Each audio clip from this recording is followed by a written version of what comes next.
Greetings, fellow travelers, and welcome to The Way of the Showman, where we view the world through the lens of showmanship. I am Captain Frodo, and I will be your gracious host and guide along the way. And today, we are back in the Showman studio with Jay Gilligan, master juggler, and over the last few years we have become very good friends, and I thoroughly enjoy each conversation that I have with him, and we are going to have a few conversations with him coming up as we take on this conversation idea for a few episodes. And we thought that it could be interesting to do some reflections now that REFLEX, the show that we collaborated on, has actually happened. So I thought that maybe we could do a little recap, because one thing we've talked quite a bit on this when I've talked with interviews before with Morgan James and with Jay, then it's sort of been specifically about creation. But this today then becomes a little bit more about what does it look like and what happens when you're actually trying to put all the ideas that you've had, all the scripting that you've done. We'll talk a little bit about that too, the actual continue to talk about the creation, but also like what was it like then to put all of that onto the stage and flying to New York City and all this stuff. So I thought we'd just have a quick chat about that. So we did. The conversation is about 2 hours, so I will keep this brief, and let's just jump right into the middle of the conversation.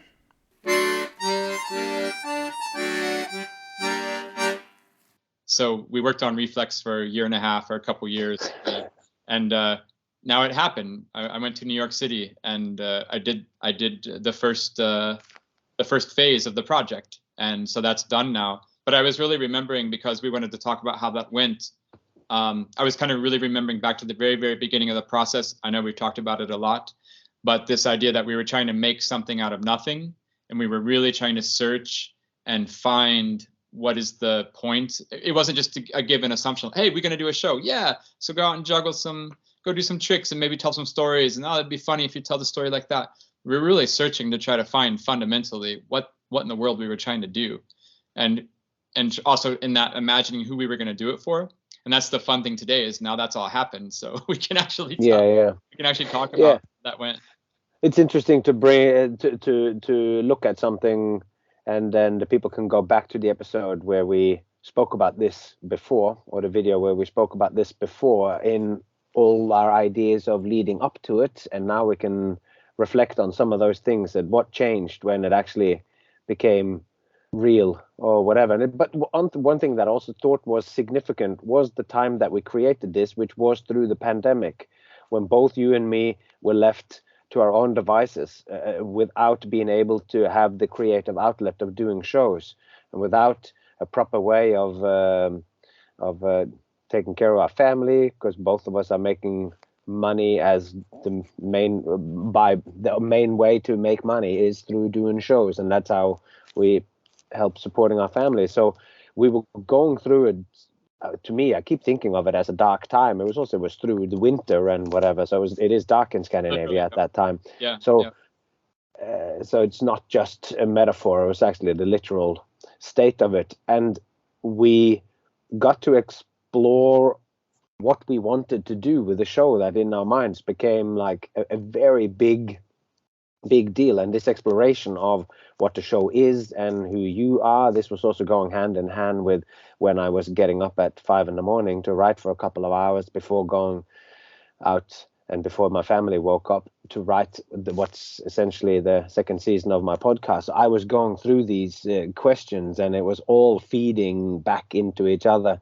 So it was a very significant time, with a lot of thought going back and forth between you and me. Maybe looking back on that, I mean, this idea of being in the pandemic and normally designing and creating performances for a specific context. So we didn't have that very specific context for the project. And I think that was a benefit for once. I mean, because I'm so quick to be like, how big's the stage? How many people, where are they sitting? Where do I come into the stage? And then you just make these fast decisions. That's just how business has been in the past, couple decades, the rhythm of working. And now it was like, well, we were going to do it in New York because that's what Hideaway Circus proposed. And what in the world does that mean? Like, how many people are in the venue? How many shows we're going to do? We had no idea. And that obviously drove me crazy sometimes, because I really do hang on and really do rely upon the logistics of the situation to really to really spark my creativity. And so we had this idea of like, hey, where's the show going to be? We don't know. Who's going to watch the show? We don't know.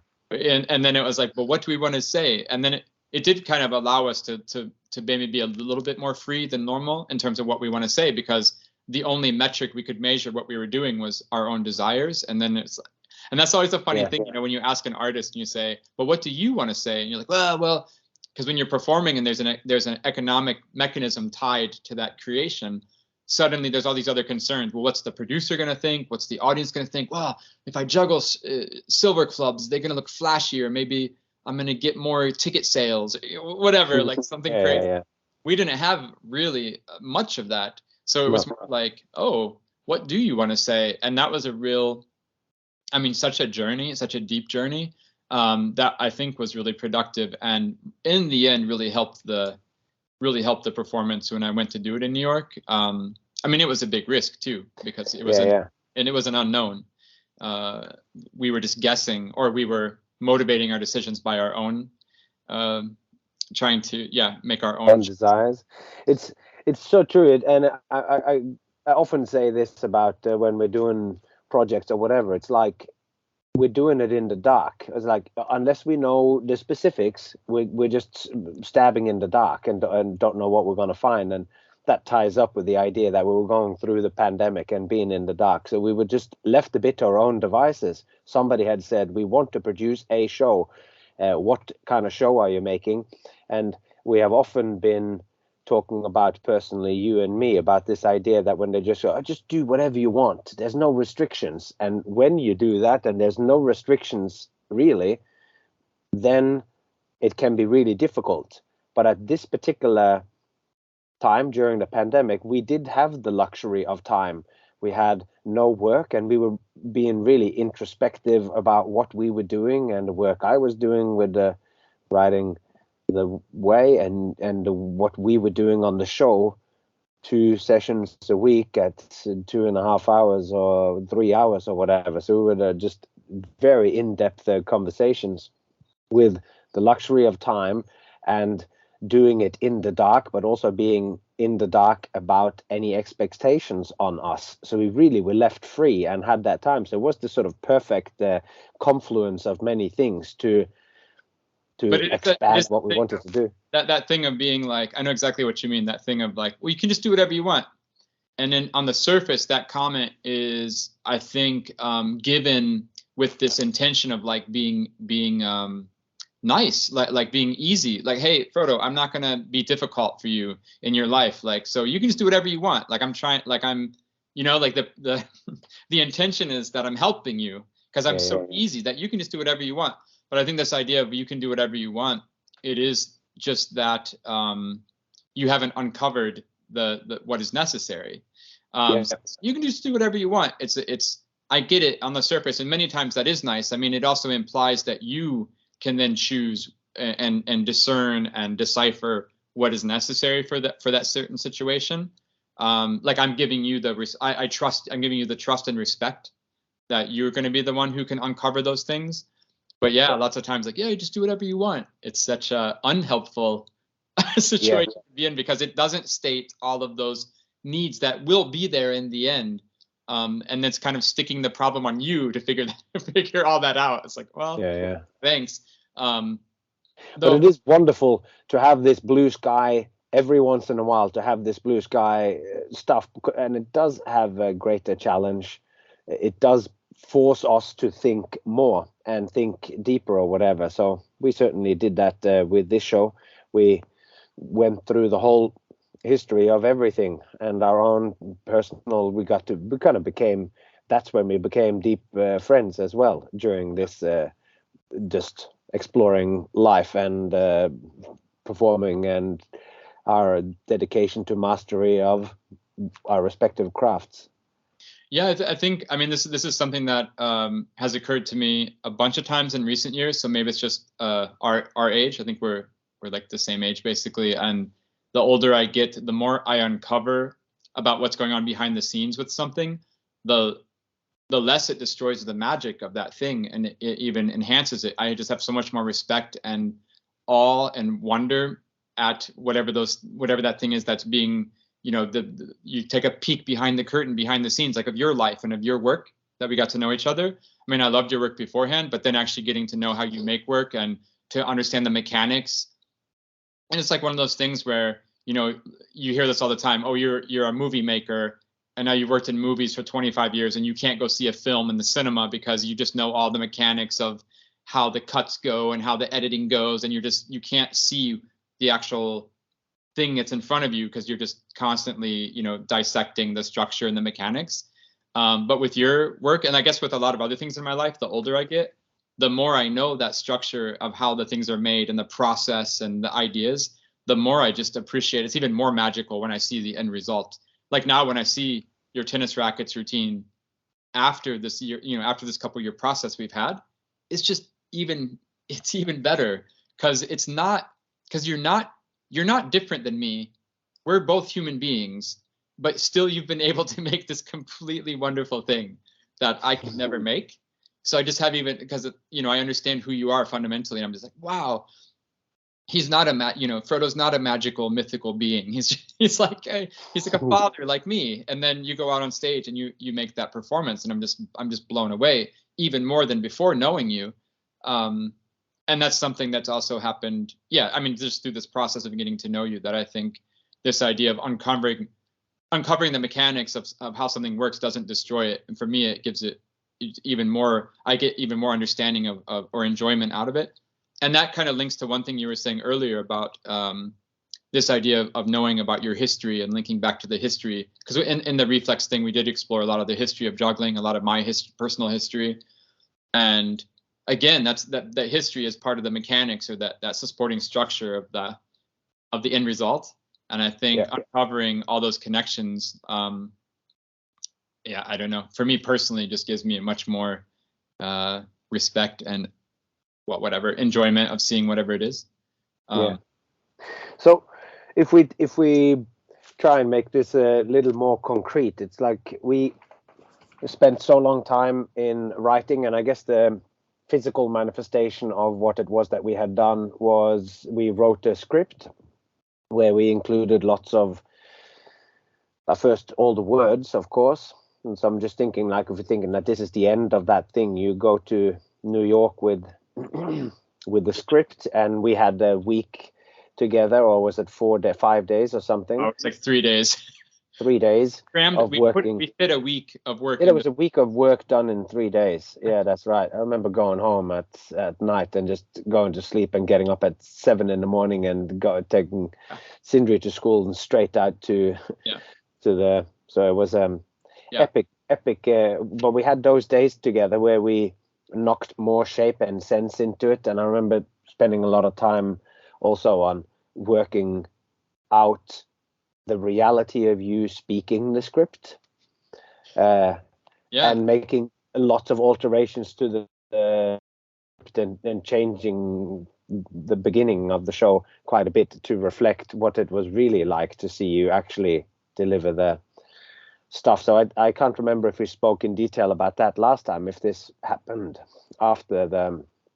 I mean, what a process and a journey, because I was telling you a couple of weeks ago that whenever I go into a project where I want it to be really significant or a leap in my work, or I feel like, okay, I want this project to go somewhere new, then I have this habit of being like, oh, I don't know how to do a show.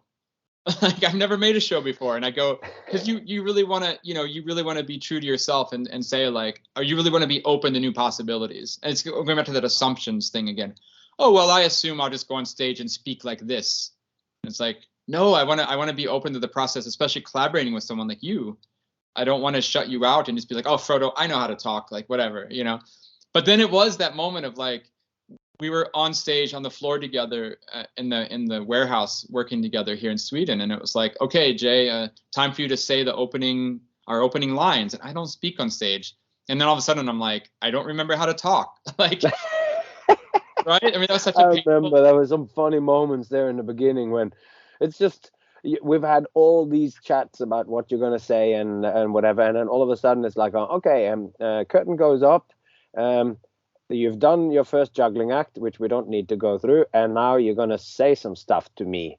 And it's artificial because it's just you and me, and it's 8 a.m. in a shed in in the outskirts of Stockholm, and all of a sudden you go, okay, here we go. Now the acting thing comes in, and you got to make it sound fresh and go. Right.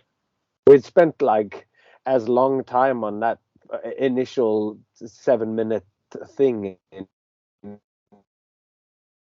of the show, like on huge sections of the show. Yeah, exactly. I mean, it was really funny, that moment of like, wait, how do I talk? and but in the end, I mean, it was painful to suffer through that. I don't. Yeah, I mean, it was just a struggle. It was just a struggle. I mean, it wasn't. But I didn't enjoy it. I want to say that. I mean, that was great to go through that process.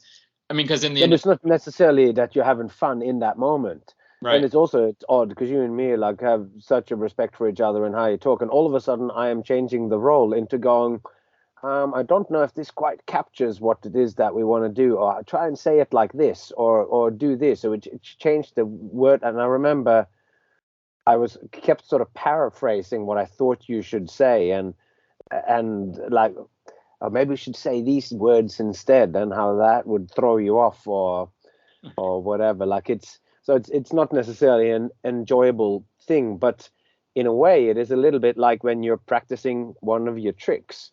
It's going to keep dropping, and then you get a little further, and sometimes you get a little shorter, and sometimes you get, and then that work that we did in the initial thing of going, how do you, the performer Jay Gilligan, say words like this in amongst your crazy skills?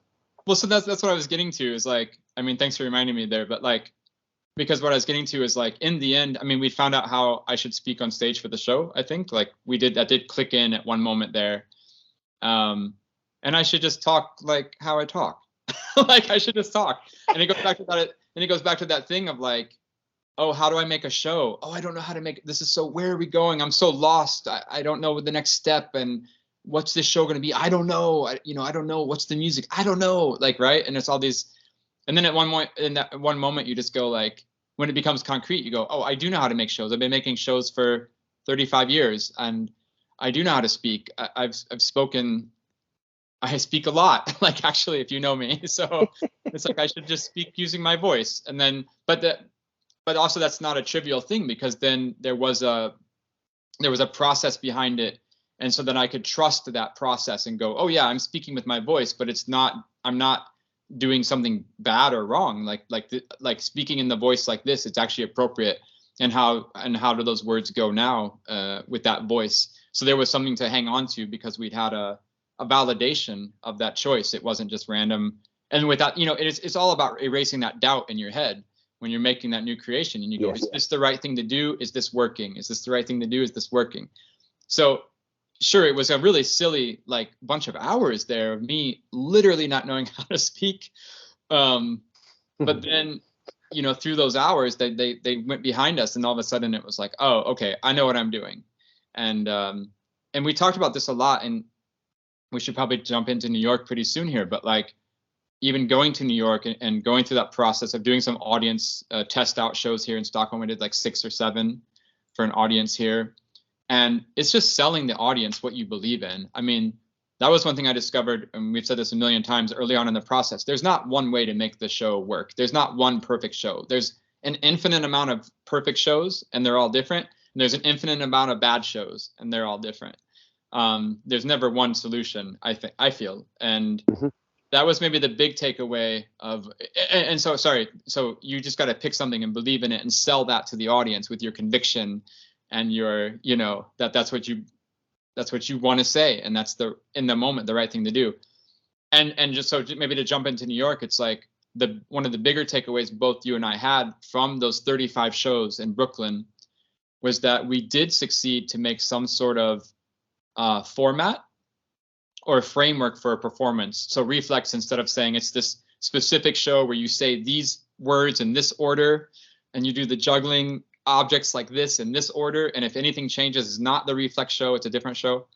It was more like we've succeeded to make some sort of platform or some sort of structure where reflex is more of a conceptual idea about, well, we can dive into what that is, but it's about uncovering some different layers behind the juggling to help the audience better take it in, right? Like that's like overarching, a very unarticulate overarching. Yeah, but we use the word going beyond the tricks a lot. It's like we have the juggling, and it's super high skill juggling going on in the show. It's very impressive and surprisingly innovative to the audience. But I remember as well, like, I like that. But you're talking about, it's like we made the show, and it's a great framework, but it's also a very good show. And I haven't said this before, but I think it's almost like there's because you talk about it as a framework, and what I feel like is when you say the framework feels like what you and me did through all this work was also to unlock a whole nother dimension to you as an artist. And when you talk about the framework, I often get the feeling that that's we can talk about the impact that some of the more metaphorical and symbolic stuff that we put into the show, how that literally made people weep whilst watching juggling, which is arguably a very unusual response, and that we somehow found a way to communicate your passion for juggling and you as an artist, so that I think that happened. But I also think that the Reflex show was a very strong thing in itself, even though you now also see it as a springboard to go further, where certain elements could be kept and the show could be altered, and it will probably still feel like to the people who saw the first run as maybe they're still watching Reflex, even though certain things could be significantly changed. That's what I mean. Maybe instead of framework, maybe to clarify, it's more like New York kind of gave birth to a show that is bigger than any one moment. I think we said that. I said that to you a couple of weeks ago. Yeah, that's really powerful. Yeah, so we managed to make a piece of work that kind of exists on its own, like in a meta, like a larger conceptual world, and to get to that, to reach that place with an audience, I think there's different pathways that we can take. So we're not stuck with like, oh, I have to say that thing about the book there, and I have to throw the club like that there, because I find that a lot of times in art in general. Let's stick with circus shows. Like here in Sweden, there's a lot of circus companies doing shows, or you can even also say more specific, like, or better, that there's a lot of circus companies around the world. Let's say small circus companies. Let's say you have a show of 5 or 6 people. I see this happening all the time. I've been in projects like this. It's happened all the time where you're in a show with 6 people. One of them gets injured, and that person does, let's say, juggling. So then you say, oh, we need a replacement for this person. We have to get a juggler. And it's, maybe that's true, but there's also another way to look at the work, which is, what's your overall goal? Again, like, what is your overall actual thing you're trying to do? And maybe the juggling part is just incidental in terms of, again, achieving where you want to go. Maybe you could have a person who does teeterboard instead of the juggler. Maybe there's other qualities there that that's actually being effective in terms of the work. And it's this idea that, and maybe some of these shows in Vegas, like some cabarets in Vegas, for example, where you go, we have a handstand, we have a acrobat, and we have a juggler and a comedian, and that's why the show works. So if we have 2 jugglers in a row or 2 in the show, we're not going to sell any tickets. Maybe it's true, but I think that points more towards this like, you don't kind of fundamentally understand what you're trying to do. And everything's a big mystery. I find that a lot in circus and in creation, that we don't often want to uncover our process or talk about or share our process consciously, because we will destroy some sort of magical unconscious mojo that's inside of us. And if I start to poke at that process, it'll pop the balloon and it will all fall apart. And the unweaving the rainbow. Is it the Yeats poem? You're Oh, afraid yeah. of unweaving the rainbow. And what you were talking about before, as you're coming to this age that I am also, that knowing how the cake was made does not diminish my appreciation of the cake or whatever. And it's the thing that's in a magician's thing where if you tell people the secret, they laugh at it usually. So comedy magician can reveal the secret and then the people laugh, whilst before that it was actually quite beautiful. And was it Yeats? I think it's Yeats that wrote that poem Unweaving the Rainbow, of how Newton, when he worked out how light made the rainbow, that somehow he'd killed the rainbow. Right. And anyway, it's but this idea, let's say we're in a small ensemble cast and juggler gets hurt. Well, we got to replace him with the juggler. Maybe the new juggler is a great juggler, but the show is not good because the person doing the juggling, that they're bad at whatever other things were important. I mean, of course, you can find situations where you have to have that extra juggler again, but I find more often than not, especially in these small companies, these small circus shows around the world these days, it's more important who the person is rather than exactly what they do. And maybe that's a bad thing in the end, or not bad, but definitely if you think that circus is an art and circus disciplines and techniques are expressing the actual expression of the show, then maybe you have in one way failed. Like if you can just plug and play a juggler with an acrobat, and it's like, well, wait a second, what are you actually performing with? I don't think it's bad, but I think it's something to be aware of. And that's one thing with Reflex that I think really worked in New York, was that I was so happy, and that's why I called you in the first place to work on the project. I was so happy that you were able to tie the text to specific juggling technique. And I don't think in Reflex you could replace the juggling. Like, let's say I was sick one day, and we have the script. I mean, it exists, right? And I think you couldn't replace me with a handstand artist, for example. I don't think, even if you would tweak the literal words of juggling to handstand, I think the concepts we found inside of juggling technique and expanded that into the text, it was actually integrated. It was actually meaningful. It wasn't completely just metaphorical, as it often is. Like, you can take a tight wire and then you can say it's about anything. I can just walk on the wire. In one show, it's about life and death, because we're all balanced. Our life is on that, for a brief moment we live, or whatever. Yeah. Or I'd say it's about chaos, and then the wire is order, and then there's chaos all around us, and we try to stay on the order. I don't know. Just pick a metaphor. Night and day, or sun and rain. Like it's just done. Instant metaphor you can slap on top of it. But you could slap that metaphor, life and death, on top of juggling, on top of handstand. It's the same metaphor because there's a skill involved with some sort of equilibrium that you're trying to do inside the skill. But I think in Reflex, you somehow managed to definitely weave the text deeper with the technique. And that was definitely the main reason I called you, is you have this talent of tying text to technique in a real concrete way.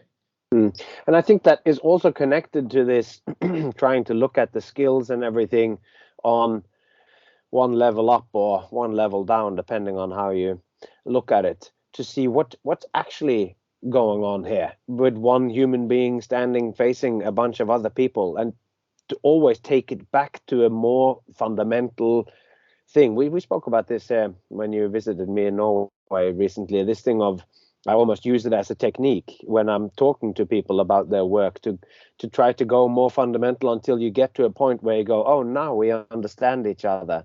And this goes to this multidisciplinary approach that I had to have when I worked with soiree for 12 years and was working as a sort of act doctor on all of the acts. And sometimes it's a singer, and sometimes it's a juggler, and sometimes it's somebody who's trying to work out how to do a whip cracking act within the confines of that show and everything.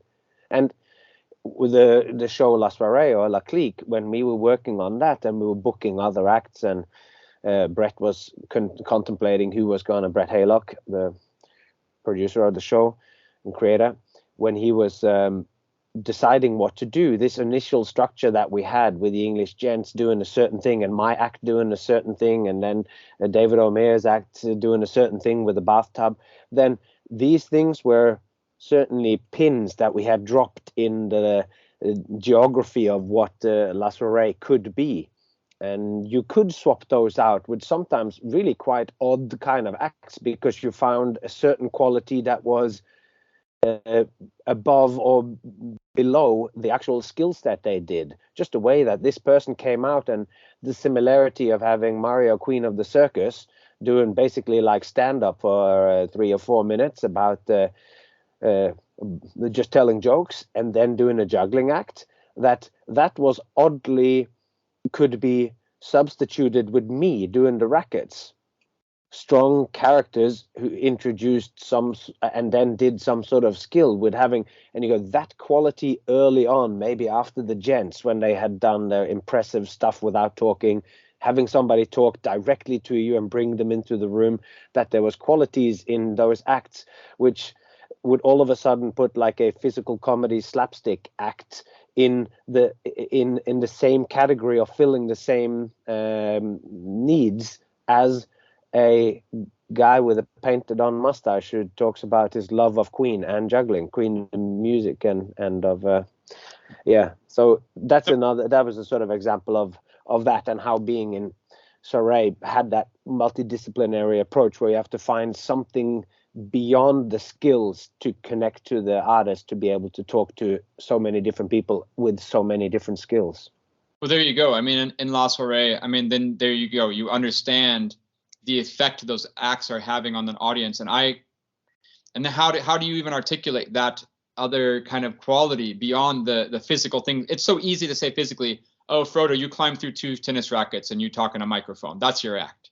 Like, yeah, on one level, that's your act, but like, that's not your act, right? And so I've developed, I think it's my juggler brain, is this idea of rhythm. So you figured out the rhythm of La Soirée, and you say, oh, rhythmically, it goes for the audience on this kind of journey. And that's what I mean about Reflex in New York. When I went to do it 35 times in front of the audience, I suddenly started to understand, oh, we have created a rhythm here. We have created a show that's bigger than any one specific mechanical moment. I mean, physical moment of like, I have to juggle the balls here, or the story is not going to make sense. I think I definitely uncovered more like, we opened with the opening act of the show, to give those expectations of, hey, that's what I think juggling is going to be. I went to see a juggling show. Yep, he's doing it. That's right. So just recapping that, what we had in the very beginning, we sort of our short words for it was just call it the Vegas act. It was just super. It's your style. So it's not like a traditional Vegas act by any stretch, but your style and super high skill, balls, clubs, and rings, and using the rings and balls and clubs also in some novel ways that is just highly unusual. But still, the overall idea with that opening act was that you were going to watch it and you were going to think, wow, yeah, that's juggling. That like, there's no doubt now anymore that this is a show about juggling, and that you absolutely are a juggler. And that the other aspect that we wanted that act to have was that you would go, wow, he juggled the balls and the rings, and what's left? What goes on now? Yeah. So, and I remember you telling a great story of somebody who watched the show and with looking at it from a very arty point of view, somebody who's more interested in art. Yeah.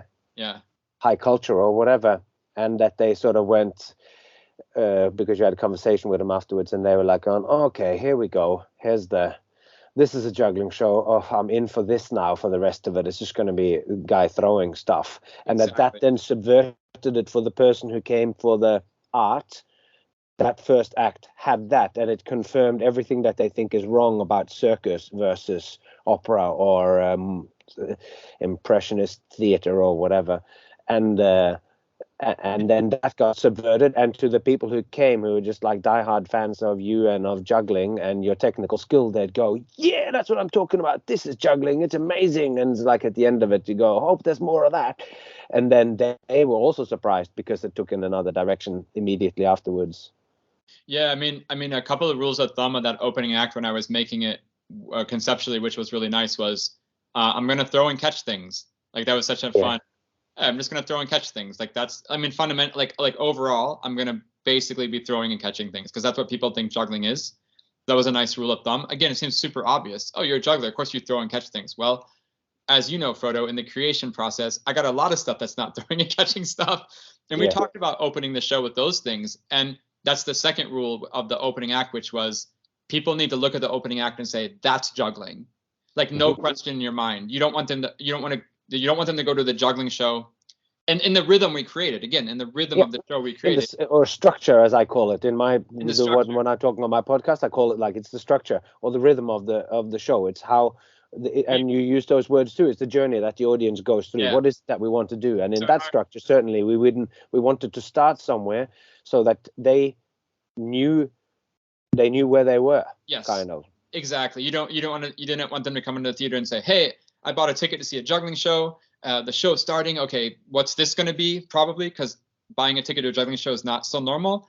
And then you start the show and they go, wait a second, is that juggling? Wait, what is that supposed to be juggling? Yeah, like that was not juggling going to start or whatever. We wanted to have that elephant in the room going, this is juggling. We know what it is. And then from that firm place of standing, we would leverage a whole lot of mileage, because now we all go, well, this is juggling, and then comes the talking to reflect on that and to bring you into where the show would go. And then the next thing that was really nice that worked was that we started off, we'd made a sketch of the show in June 2020, ran the show through, really didn't work. Oh, but we learned so much why it didn't work and where we maybe wanted to go, how to fix it. I mean, that's such a wonderful way to fix something, is to fail. It's so great. Because it existed. We had that video, Frodo, of that show, and we could watch it back and forth and rewind it. And wait, why is this part terrible? Because we had a place to start the conversation from, and we could build the conversation on this failure. It was a concrete starting point. So I love that. And what we originally had was, well, after this opening act, we wanted to kind of really counterpoint it, because that was very expected. It was very, like I said, people would think it was juggling. Oh, this is what I came to see. This is what I wanted to see, juggling. This is what I know juggling is. We really wanted to twist. So originally we wanted to, I think I was just telling about my life. Like, I started juggling when I was 8 years old and I grew up in Ohio. And it was all this stuff that I didn't care to tell you. Like, I wasn't invested in that. I was not invested in those details. I did not care if you knew I juggled when I was 8 years old at that moment in the show. But I was still telling it because I thought that's what we should do, right? We had this assumption or whatever, this inclination, like, oh, maybe people want to hear like this. And then we watched that video through and we're like, this is terrible. Like, I hate this. And therefore, I think other people hate it too, because I didn't care. And so why should you care? And then we were like, oh, let's do the opposite. Let's totally like do the expected juggling act. And then let's go far out into outer space, like literally, and tell some crazy, artistic, weird story to make people go like, I know what he's doing. He's juggling. I know who this guy is. And then all of a sudden, the next thing out of my mouth is I'm talking about like in outer space and the planets and whatever. And then we tried that as well. But then, like you are often good at saying, we swung too far in the opposite direction, maybe, of where we should go. And it was too, you didn't have any connection to me. Like, I did this juggling act, and that's already alienating, because the skill is this barrier of like, oh, here's this guy doing all these things I can't do. And I'm not a juggler, maybe, so like watching this. So then, well, I don't know what to think about those things. Oh, it looks like he didn't mess up. Or like he caught them all. I don't know, like how you can technically evaluate that. And hopefully it's fun, but there's really you don't really learn anything about me through watching that, other than obviously I spent a lot of time practicing. And then to launch into this kind of outer space story straight away, it's like, because you're still trying to figure out what's the show going to be. You're still trying to figure out like, who am I watching? What are they going to do? Where is this going? Why should I care? Am I going to like this? Is this good? I don't know. And so launching in that outer space story was equally alienating, where it's like, oh, wait, what? Now we're talking about outer space? This isn't what I signed up for. Like, the journey was not very accessible. It wasn't very sympathetic to the audience. So you just added like such a nice little thing there. You said, well, after the juggling, just tell them your name and say that you're a juggler. And it's so stupid. And in rehearsal, like you say, in these rehearsal rooms, when you're alone or with one other person, it feels so dumb. But man, in New York, Frodo, that like that was such a great device. And it became one of my favorite parts of the show, because I would do this technical juggling act on the music and with the lights flashing and everything. And then I would get done, and then I could just hang in that moment of anticipation, which is my favorite thing to do on stage, I think. These moments of ambiguity where anything is possible and you don't know what's going to happen next, but you want to find out. That's my favorite thing to do in the world. That's why I perform.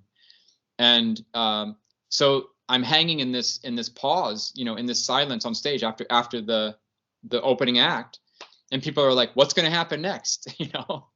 And you can just sit there and breathe in that moment, and then you just say, "Hi, my name's Jay, and I'm a juggler," and it's so completely stupidly casual and informal and a dumb thing to say, and the way I speak is so not pretentious, and it's just so completely casual. It was really like, wait, and people just laughed, and it was so fun because you had just done this like completely intense high energy thing with the juggling and all the tricks and all the props and all the music and all the lights. It was really building up this big thing, and then just to completely undermine that with this stupid like, "Hi, my name's Jay, and well, I'm a juggler," and people are like, yeah, we just saw that, why are you telling us? But then to switch, really, that was a nice transition into that outer space story, so it caught them unaware. They're like, "Oh, okay, this guy's just like you and me. He's a little bit, he's just speaking like, oh, his name's this, and he's just doing this thing. Oh, okay, I get what he's doing now." Again, they get it. But then to transition into the space story, that was one of the best moments of the show for me on stage, to feel that we're giving a nice little roller coaster of expectations at the top of the show. So that really worked throughout all the shows. I think it was a fun moment. I think it's also that when you start doing your skills at that level, it's intimidating. There's 7 balls and 5 clubs, and it really is a barrage of impressions, and you don't know what to think. So after that, one way that you could go is like, I am a world champion. I was already when I was 12 years old. I won the Golden Clown at the IJA, the International Juggling Association's long-term time service award, whatever. Like, so you just come out and you go on, and here are some cool video clips of me when I was on TV and I did this act. And so because you've demonstrated that you're a big deal or whatever, just with the skills, there's just the truth of skills that I always talk about. People just love seeing something done masterfully. It's just impressive in itself. And at that point, they will now wonder, like, how can we relate to this? They can't relate to the skills. The general public can't relate to what's going on. They don't know how to assess what it was. And then this, like you said, you just say, "Hi, my name is Jay, and I'm a juggler," and people would burst out laughing, because it's almost, you've created almost this crazy illusion or something, and then you break through that, and they calm down and they go, "Oh, it's like that." And it's kind of funny that we talk so much about something which sounds so inane, like just saying that, because it's not great writing, but it is extremely effective in that moment. And that was what happened both through when we practiced it in the space, but also when we talked about it, is that we sort of, when you and me are talking about the show, I place myself into that space of the state of a show emerging between myself and the audience. I have done that so much in my life, and I embody myself into that in my imagination when I'm talking to you, and having to frame my thoughts to you as I am speaking is in a weird way similar to this state where I just have to let it unfold my thoughts in real time to you. That when I said that or whatever in some jam or whatever, that I just go, I think that will work, because I now felt this situation, and maybe that will be enough to then go to then they go, "Oh, he's a real person, he's a normal." And after so many attempts at writing something which had hundreds of words and all sorts of stuff involved in it, and autobiographical details, it's like you go, actually, if you just say that, that will have the effect of placing the audience in this mind frame. So when we then basically start talking about space, which is space and as a space exploration, that is the kind of seed that's planted there, which will take you to the moment when you are almost inexplicably moved by a guy just juggling the cascade, the basic figure of eight infinity sign with 3 juggling balls that disintegrates at the end, after that thread of technical skill and you as a person and that exploration of space, when that then comes together in the end. I think I like to think of that first thing that we're about to deliver after the introduction of "Hi, I'm Jay and I'm a juggler." That's the seed of what will grow. They don't know it yet, so it'll feel a little bit out of place, but every time that gets revisited, that thing grows in their mind and becomes what the show is actually about, and that the whole historical thing becomes the way that we kind of framed you and your exploration and your obsession with juggling or whatever. Yeah, I mean, the other thing about the text that in New York that I learned, or kind of surprised me, was this people believed what I said. Like, I could say something, but like I could say something and people would just accept it with no question. But I think that's also because I built some sort of trust, right? Like, we had a good rhythm or good structure at the beginning of the show to have them follow me. That's the only thing. You need to get the audience to follow you, and then you can take them anywhere you want because they're following you, because they want to have a good time. They want to like you. They want to relate to you. They don't want the show to suck. So, and you pointed out, because we had a phone call with Josh and Lindsay, Hideaway Circus, who produced the show, and with you and me, and we did a little decompression, or whatever you call it, examination, deconstruction, whatever, of how the show went, reflection on the run. And one of the things you all said is that I have, even when I speak now, is I have this tendency to always have to validate a million different ways what I'm going to say. So I always try to anticipate what the questions are going to be, and I try to like close all those doors so that when I say the thing out of my mouth, that you're just going to believe me. And I don't think it has so much. I'm not such an insecure person, I don't think.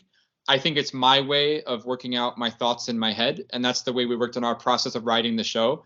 So a lot of those things were in the end left in the show at some point, where it was like I would say something to the audience, but in my head I'm like, well, if I say this statement, they might be thinking X, Y, and Z. I better deal with those potential thoughts. And then I would kind of underscore the point like 4 or 5 different times in a row, in a different angle of attack, to try to validate the statement, you know? And what I found in New York was like, I could just say stuff the first time and people were just like, oh, okay, I believe that. Like, there wasn't really much in the show where I would say something, you know, and then people would be like, well, that's not true.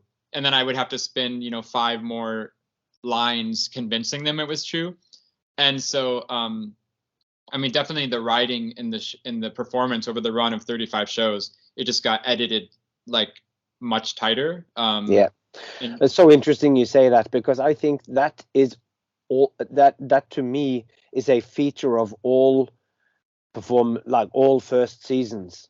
You go out with what you thought that was needed, and to be able to express yourself, you need a lot of words. But then when you go out there, you if you're an attentive performer, paying attention to what the audience, how they behave, and you can see it in their faces, and you go, oh, they already know this. I don't have to say anymore. I remember when I did the first version of what I did with my Waldorf ropes, when I talked about reality, and that there was a whole section in there which I realized this is a repetition, and I took literally like 50 seconds of text, took it out of the routine, and the routine remained the same in terms of the meaning of what I said. So you like go, oh, that whole section, I say it first, and then I make one big sort of example, which on paper looks really good. But when I'm actually doing the magic and there is something happening real in the space, you don't have to do any qualifiers to make another example of why it is like that. When you've said it one time, they just go, oh, okay, this is all I have ever thought about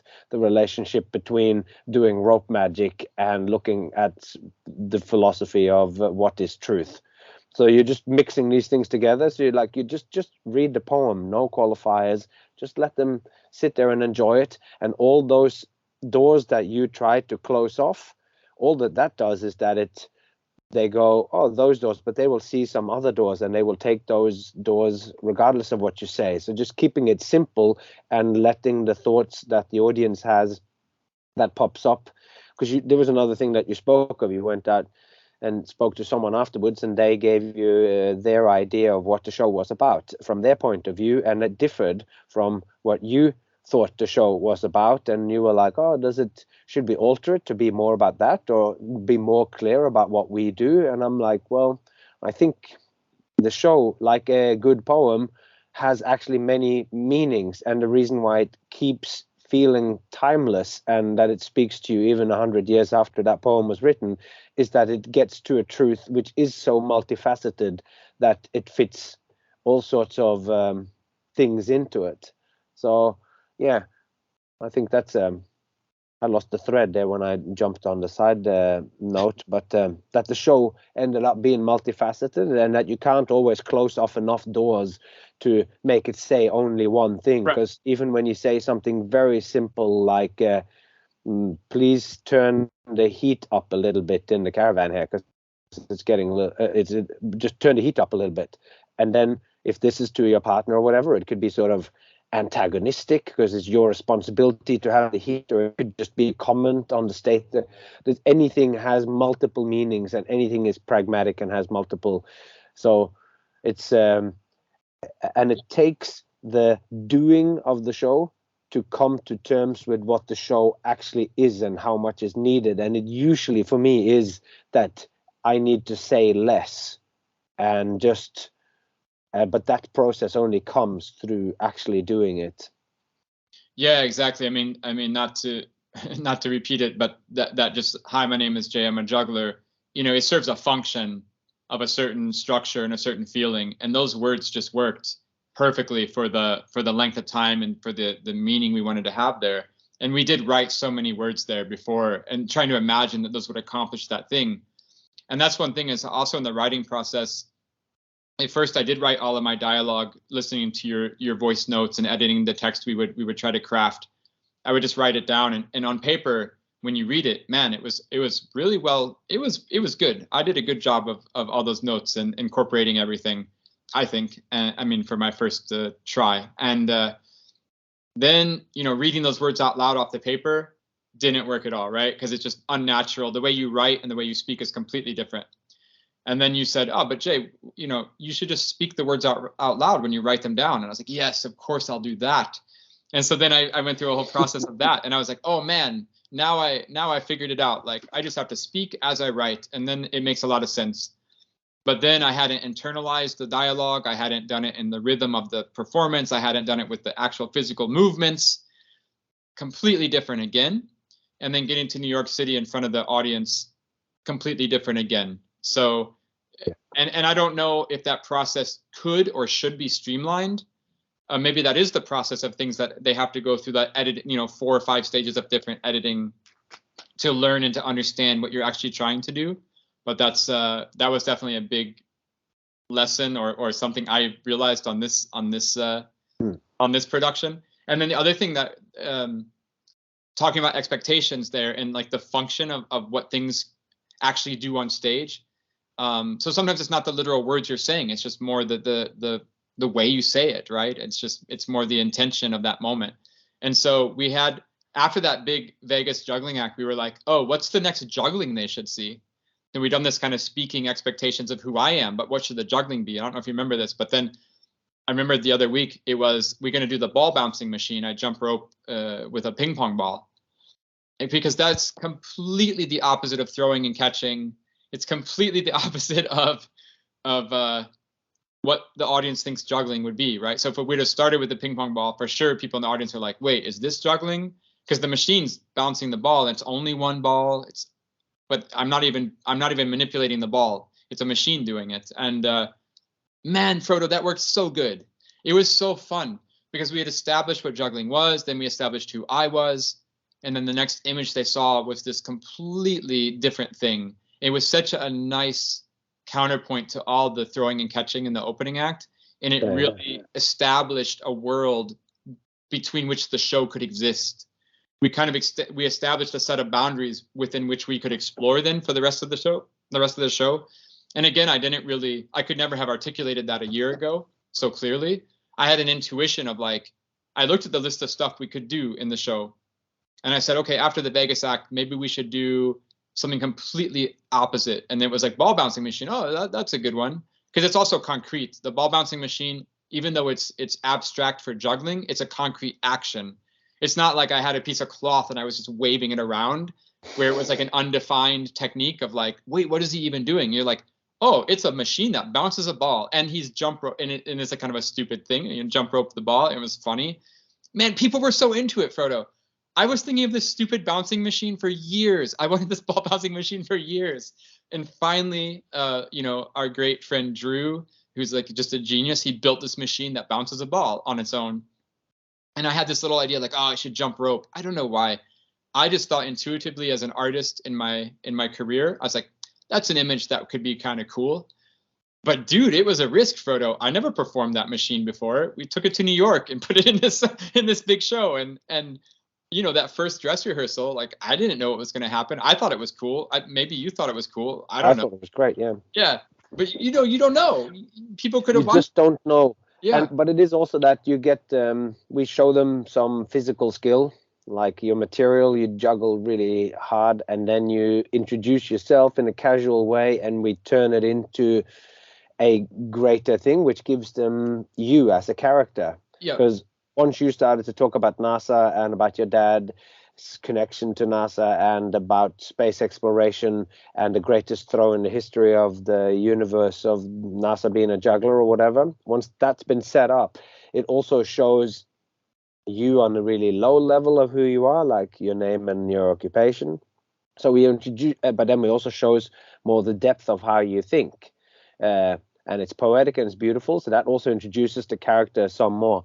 And then they trust you because of your skill, and they trust because of your honesty in how you express yourself, because you express those things. And when you talked about how to say it, that comes down to, for me, does this feel authentic or not? And authentic is a difficult word, but for me, it means when you get the feeling like the outward expression expresses something which genuinely comes from you, so that there is an accordance between your inner world and what's going on in the outer world. And once you had done that, they were ready to come with you. And that juxtaposition between the super high skill and now the bounce ball machine, they go like, and how little we spoke about that, because that's like, in most shows you'd go, oh, this is a bounce ball machine and it was made like this and it's on this principle. But for having something which is so complex, a machine, and we chose to say not a single word about how this machine came into existence, and that there only is one in the world, kind of. It's a unique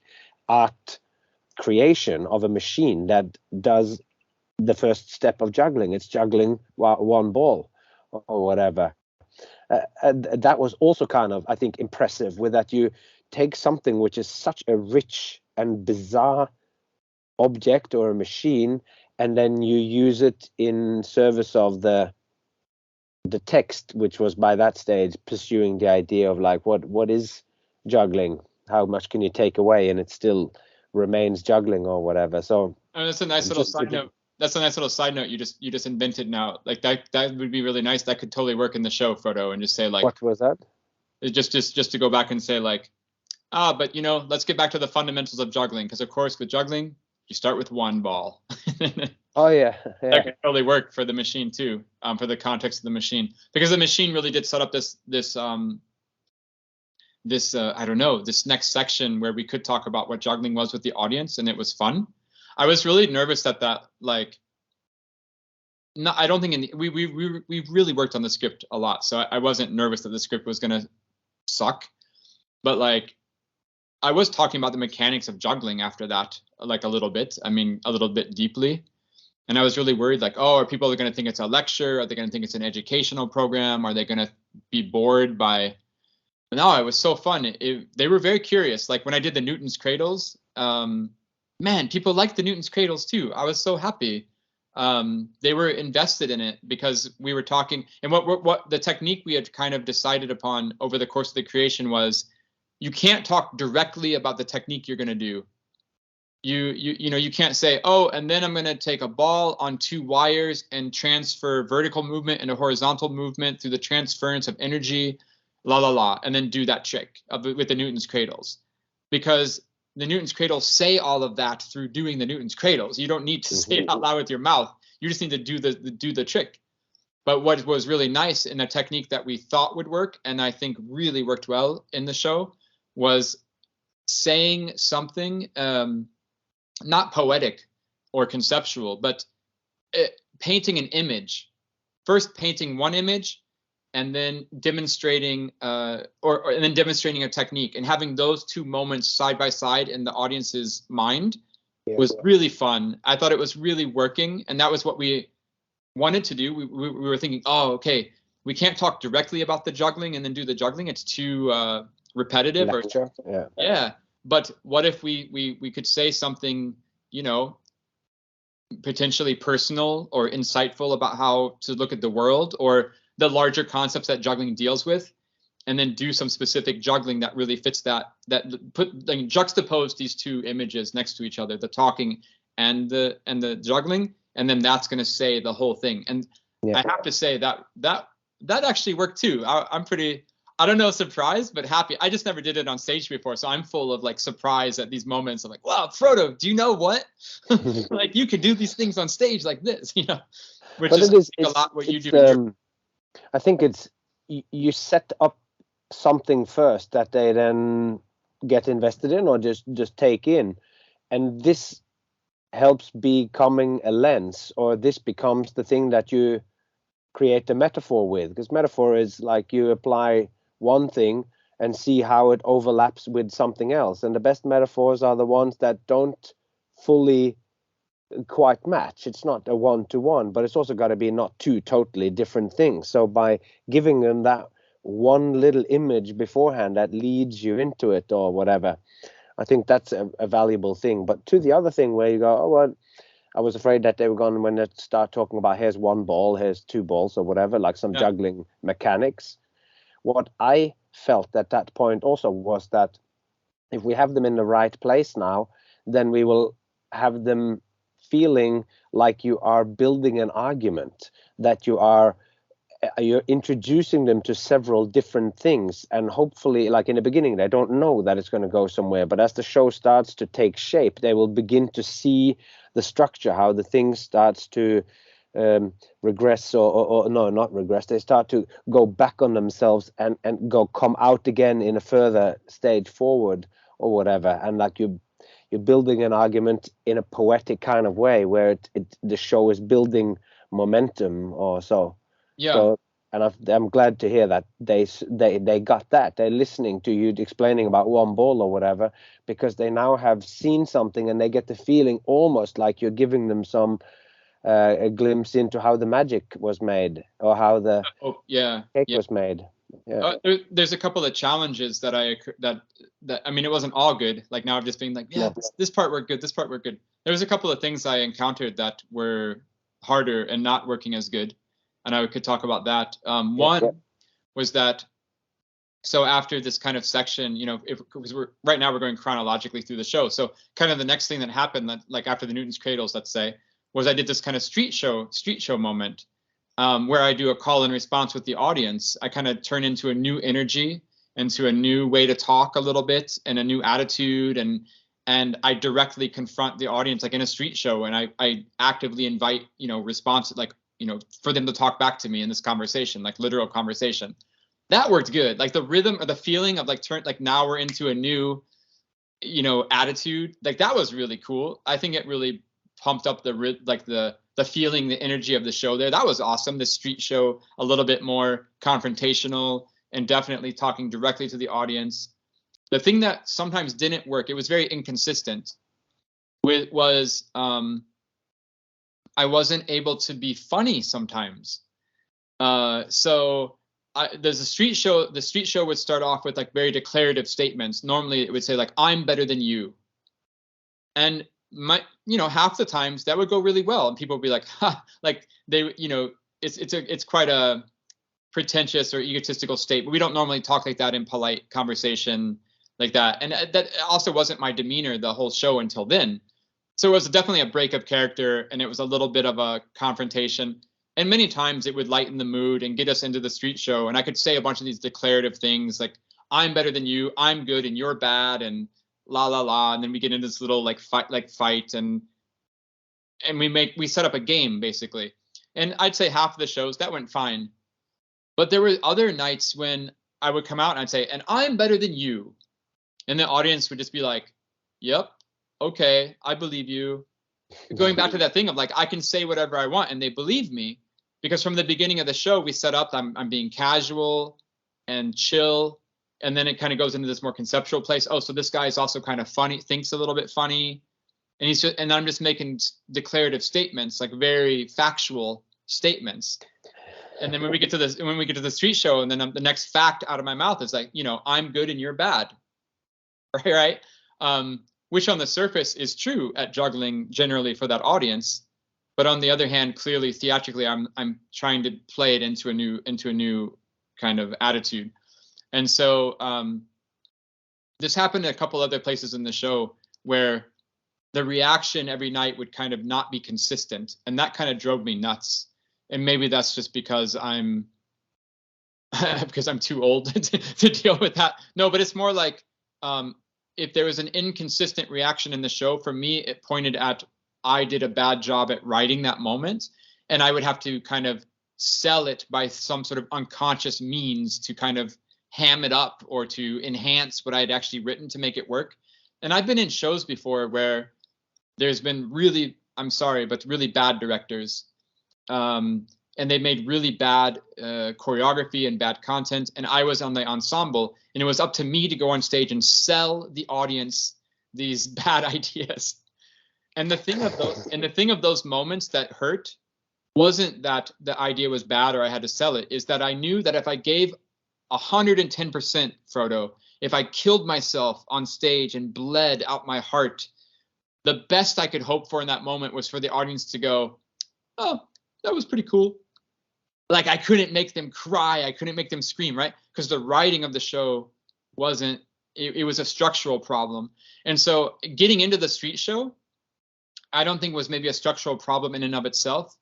The structural problem maybe was earlier in our show where I didn't allow the audience to see me in different ways. Like I kind of put myself on too narrow of a track, right? So by the time I got to street show, I was just too defined, and I couldn't break out of it some nights. Right? It's interesting you say that. When I was writing a note, I would know what I thought when you were saying it, and I said it's like by the time you deliver a line in the show, particularly when you've already done some shows or whatever, and you kind of know what the show is, if it failed in that moment, it is rarely because of what you did in that exact moment. It's at fault. The fault lies somewhere in what led up to it. So that this moment now, for whatever reason, your inner truth does not shine through into your, and very often it is that thing that you have narrowed yourself down. You become so confident in the text or whatever that some of this, the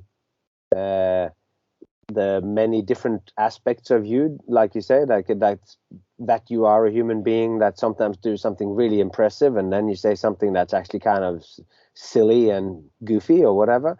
But if you just deliver yourself as in, here I did that incredible thing, and here's this machine that bounces a ball, and I'm juggling the Newton's cradle. So you keep being impressive and keep talking about science and reality and NASA, and they just bowled over. They don't know how to insert themselves into any of it, and that's always a danger when you're just giving so much. And that's also why the street show, that what we can in shorthand call the street show, was you're genuinely inviting them into a response. And while that was introducing a new energy that hadn't been there before, and you're working hard to find a place for them to literally insert themselves into the show by getting them to a certain point so that they actually start to respond, and then a new game and a whole new thing starts. But by that stage, you do run the risk of becoming like godlike or untouchable, because you're saying all sorts of impressive things, using sciencey words and using emotional words and using almost that they don't know what to think about it. Yeah, maybe. you're on the edge of just alienating the audience, basically. I mean, like, I think I took that. No, I don't. Maybe, but I don't know if it's that you alienate them, but it's that there is no room for them to insert themselves into it. So when you all of a sudden Yeah, fair enough, yeah. surprisingly want them to take part, they don't know. They go, obviously, I can't just say, do one more ball. Can you juggle 5? Because it's some guys up there talking about quantum theory, and then you just go like, yeah, but have you ever considered doing one more? What happens if you add one more number in your equation, Mr. Professor? Like, and Yeah. you just feel like So maybe it's not. Maybe it's not alienating. Maybe it's more like they're slightly disconnected, right? Like somebody's just making a bunch of statements, and you're like, "Yep, okay, I hear you, and you can just start to lean back, you know? Yeah. You become you realize I am just being talked at here. Exactly. There's no room for me to actually participate, right. And beyond I mean, giving my time and attention. The good thing of the venue was it only seated comfortably about 40 people. I mean, you could squeeze about 55 in there, but it was like really tight. So you're in basically a living room situation. I mean, it's literally like you got 40 people on top of you. I mean, it was a real intimate place.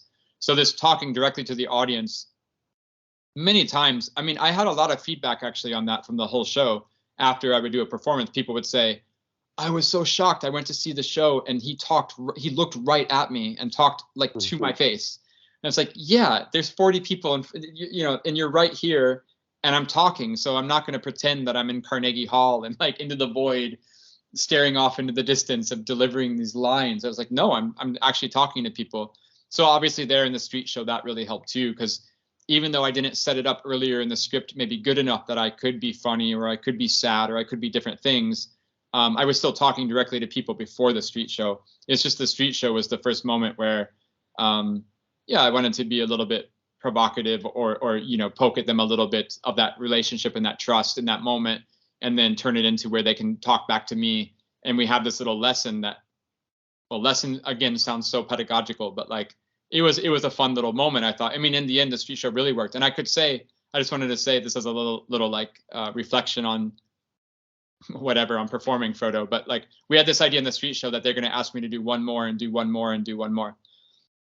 And we had this verbal prompt of like, I would tell them what to say. But I told them the game at the beginning. I said, well, I'm better than you, but you can always beat me because in this game, because you can just tell me to do one more and you'll always win the game by just telling me to do more. And it was so funny. Every single show, the adults would just yell out one more. So if I would do 4, they would say 5. If I did 6, they'd say 7. But it was always the kids, which was so actually funny. The first time they would just yell out, do 1,000,000. Like they instantly got the game. And it was Get the game and upped it. Yeah, that's so cool. Yeah, like they instantly just like understood the concept of like, I'm going to beat this guy. I'm not going to tell him to do 5 if he's doing 4. I'm going to tell him to do 1,000,000. Like, yeah. And boom, you just lost on the first call. Yeah. And that was the coolest part, because I think a lot of people in the audience sometimes were like, to the kids, they were like, oh, that kid yelled out 1,000,000. That's so stupid. But actually, that was the best thing, right? Because the whole point of the whole point of the scene was to show that like how fragile this traditional way to present juggling is.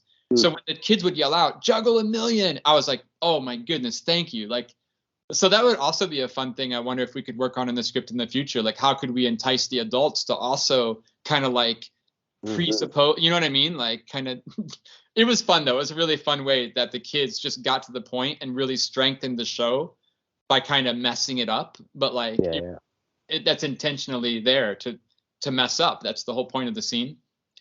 But there was another point in the show too, where I was getting an inconsistent reaction every show. Like some of the shows it was fine, some of the other shows it wasn't like landing as good as it should, or like settling down at the conclusion of the Kara boxes. And so I missed you in New York, man. Like you weren't there, so I was stuck on my own. Totally missed you. But my tactic there, which I think in the moment worked, was so after a couple of weeks or maybe a week and a half, I changed the script there. And at the end of the Kara boxes, I was making the scene about the audience. So I would kind of end with the text going outwards to the audience. And I changed it. So at the end of the scene, it was about me, because I figured I can act the same every night. Like I can have the consistent reaction every night, right? Instead of, because it's like that thing when you're on stage, you sometimes don't want to ask the audience a question because you don't know what they're going to say. Like how many street shows, like real street shows, have you seen, or other shows, and they go, "Are you guys having fun?" And it's like dead silent, you know, or "Do you want to see some more?" And like dead silent, or "No, I don't," or whatever. So it was a little bit like that. Like at the end of the care boxes, I made a little joke, and sometimes it would get a little laugh, and sometimes people would just again be a little bit like, "Oh, he just said a thing," like, and it wasn't really like funny or whatever, or connecting with them so significantly. It was always a little bit like, it's okay.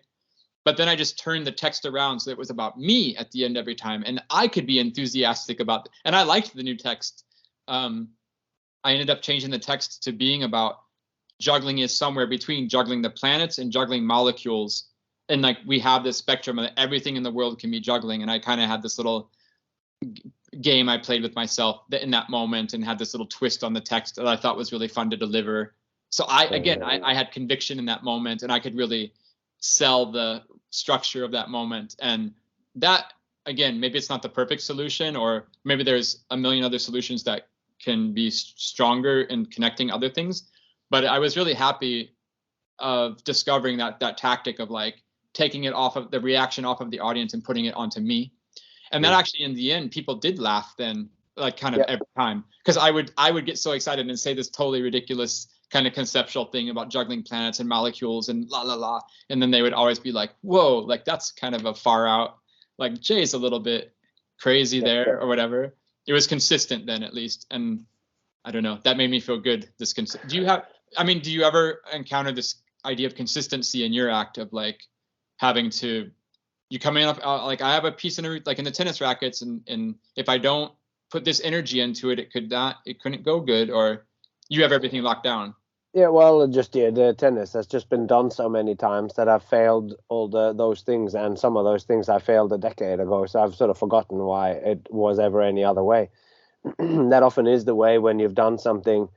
The difference between when you had done just the first showing and you had done the 6 showings, and now that you've done the first season, each time you start to learn more and more what it is that you actually have, and you will iron out those kinks, and that little thing you say earlier will now perfectly line up with the thing that you do next. And this process of turning it around on yourself to go, now it's on about me, which was something about you pouring tea into a cup, and that this was, now I just juggled a billion I threw all the molecules from the pot into the cup. I juggled them. Yeah. And it's so, this was also like, this was the second kind of time when we get back to the seed of juggling being a metaphor for absolutely everything, kind of. Outer space and inner space and microscopic space. Exactly. So, and so then there was another, so between the audience run-throughs, I mean, just to wrap up this little arc of like problems in the show that I discovered, between the 6 or 7 audience shows in December and then going to New York City, I totally rewrote the end of the first section of the show over Christmas.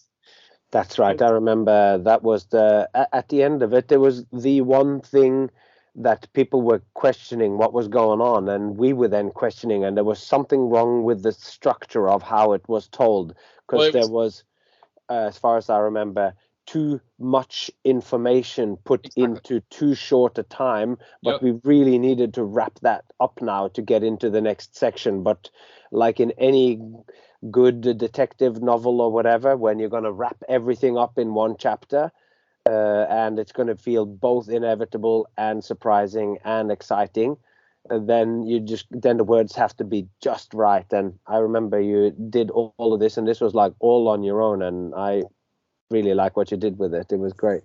Well, so that's the funny thing, is like, I think I accidentally, I mean, it was definitely through conversations with you that I got the idea to do it like that, but like I accidentally stumbled onto something that worked really well.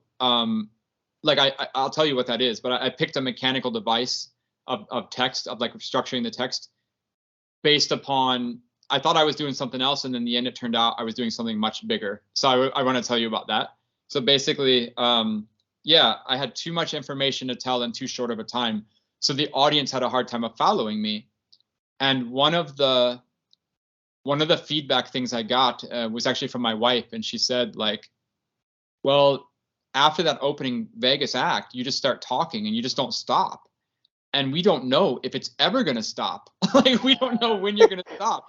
We're just going to go for 1 million years. Yeah. So at the end of this, that first speaking section, before we dive into the next chunk of the show, which is all juggling, which was our intentional way of how we wanted to format the whole show. We had this idea of talking about the juggling and then doing the juggling, so that when I finally get to do it, you have a new understanding of it. That was our whole goal of the structure of the show, the format. Interspersed with small, sometimes just like 25, 30 seconds, 1 minute at the most of juggling, but you would feel like these things were there to illuminate and bring clarity to certain things you were talking about.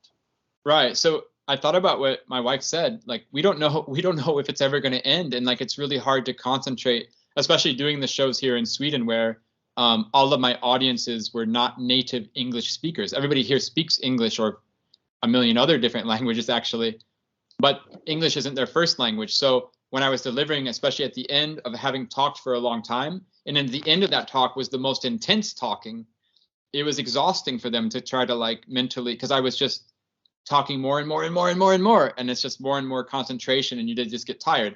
So I thought, oh, I just stumbled onto this idea of, like, okay, I'm going to tell them it's the end. I'm going to tell them what to expect. And so basically I had three main points in that ending speech. And so I just said, before I said it, I said, I'm going to tell you the last thing, right? So that was already letting people go, okay, I just have to listen to one more thing, and I have to get the energy up for that. Yep, and, you know, and then I said, I'm going to tell you the last thing. It's in 3 parts. And part 1 is this. And then I would tell the part 1. And when I was done, I would literally say, part 2 is this. And then I'd say that. And then finally, part 3. And just by dumb luck of trying to fix that moment in the show, I think I kind of fixed the entire first section of the show. Because because you pointed this out a couple of weeks ago. That's the first part. That's the first point in the show where I'm speaking on a meta layer about what's happening on the action of the show, right? Like, everything else in the show so far I've been speaking on a very linear level, and now all of a sudden I'm making these little comments, these little asides about, like, I have one more thing to tell you. That's like, you know, you're in a movie and you break the fourth wall and look at the camera and then do a take there, right? So kind of by trying to solve the organization of all that information I had to deliver, I actually, in the bigger picture, did a better job of giving an arc to the whole first section of the show, which, looking back on it, thank goodness I did, because I think that really, really worked, of saying, okay, now I've been acknowledging I've been talking a lot, and you saw me juggle at the beginning of the show. So that was going back to that expectation we set up. People come to see a juggling show. I do this Las Vegas act. That's what people think they're going to see. They don't think they're going to come see someone talk for 20 minutes.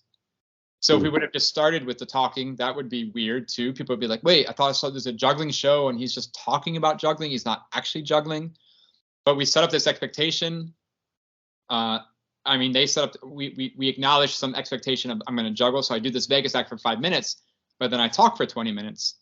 And so rhythmically, the audience can also be going like, man, I thought, so he's not going to juggle anymore. Like, he's just going to talk for an hour. But then giving them that cue and saying, this is the last thing I'm going to say, and then I'm going to start juggling again. And then it's in 3 parts, and here's the part 1 and part 2 and part 3. And, you know, rhythmically, these 3 parts is a real natural rhythm. And then that went into the next part of the show really well. And I think now, like, we talked about this when I was in Norway now, but, like, we can clean up what we want those 3 points to be. That's kind of neither here nor there. But the structure, I think, or that device of having a meta commentary on helping the audience at that point in the show was a really nice way to also wrap up the talking and go into the juggling in a natural way. Because I think that could have also been really weird that I did just talk for 20. I mean, it was weird in December, right? Like, it wasn't entirely just flow easily. But it's also one of those things that is done when you're doing non-fiction writing, or you see it in people who are doing corporate talks in particular. Like, you don't see it so well if you're watching a university style lecture or whatever, where they just go, I have this story to tell you, and then they just tell you the story and you just come along for the ride. But if it's a more sort of commercial kind of talk, they might go, all right, so I'm going to give you here 5 different points that you can use yourself to become more creative. So I'm going to do this further. There's going to be 5 different things. But before we get on to those 5 very practical things you can do, I'm just going to set the groundwork. This is the groundwork. And they're talking and they're going, oh, and then now we're going to do the next things. So this is a little bit also like what you do in the street show, where I used to do in my street show back in the ancient times. Where I was like, oh, now I'm going to, in the end of this here show, Captain Frodo, will be escaping from 5 meters of solid stainless steel chain and this here straitjacket. But before we do that, I'm just going to show you a couple of incredible things that you won't believe that I can do with my body that allows me to, most of the time, be able to get out of this great challenge that we're going to have an escape thing in the end. And those 2 things were just 2 things I pointed out from doing the tennis rackets. So this gives the audience the structure of it, so that when I then hold up the straitjacket before the second act, before the rackets is finished and someone's holding them already in it's woven together. They know that now that we're in there, because this is the first of those things that I mentioned. This is the second one of those things. It's the thing I can do with my dislocate my body. And then we get into the straitjacket, and now we're going to see if those 2 things actually do manage to help me or whatever, which is why you have to tie it super tight and whatever. So to impose that kind of structure, it makes it more manageable. And I guess that's maybe one of the things that we didn't explicitly add in until you discover it there towards the end, to just like, because we had already said that most of the information, or if we can, all of the information in the show that was going to come across was told through stories about you, and never about when one juggles n+1, and not tell it to you in a theoretical way, but sort of tell it through a story of how you first thought of that thing or whatever. So you just show you getting the idea or whatever, which turned out to be a brilliant way of telling it. But maybe then with that overall first sort of section where the majority of the talking was, that we needed to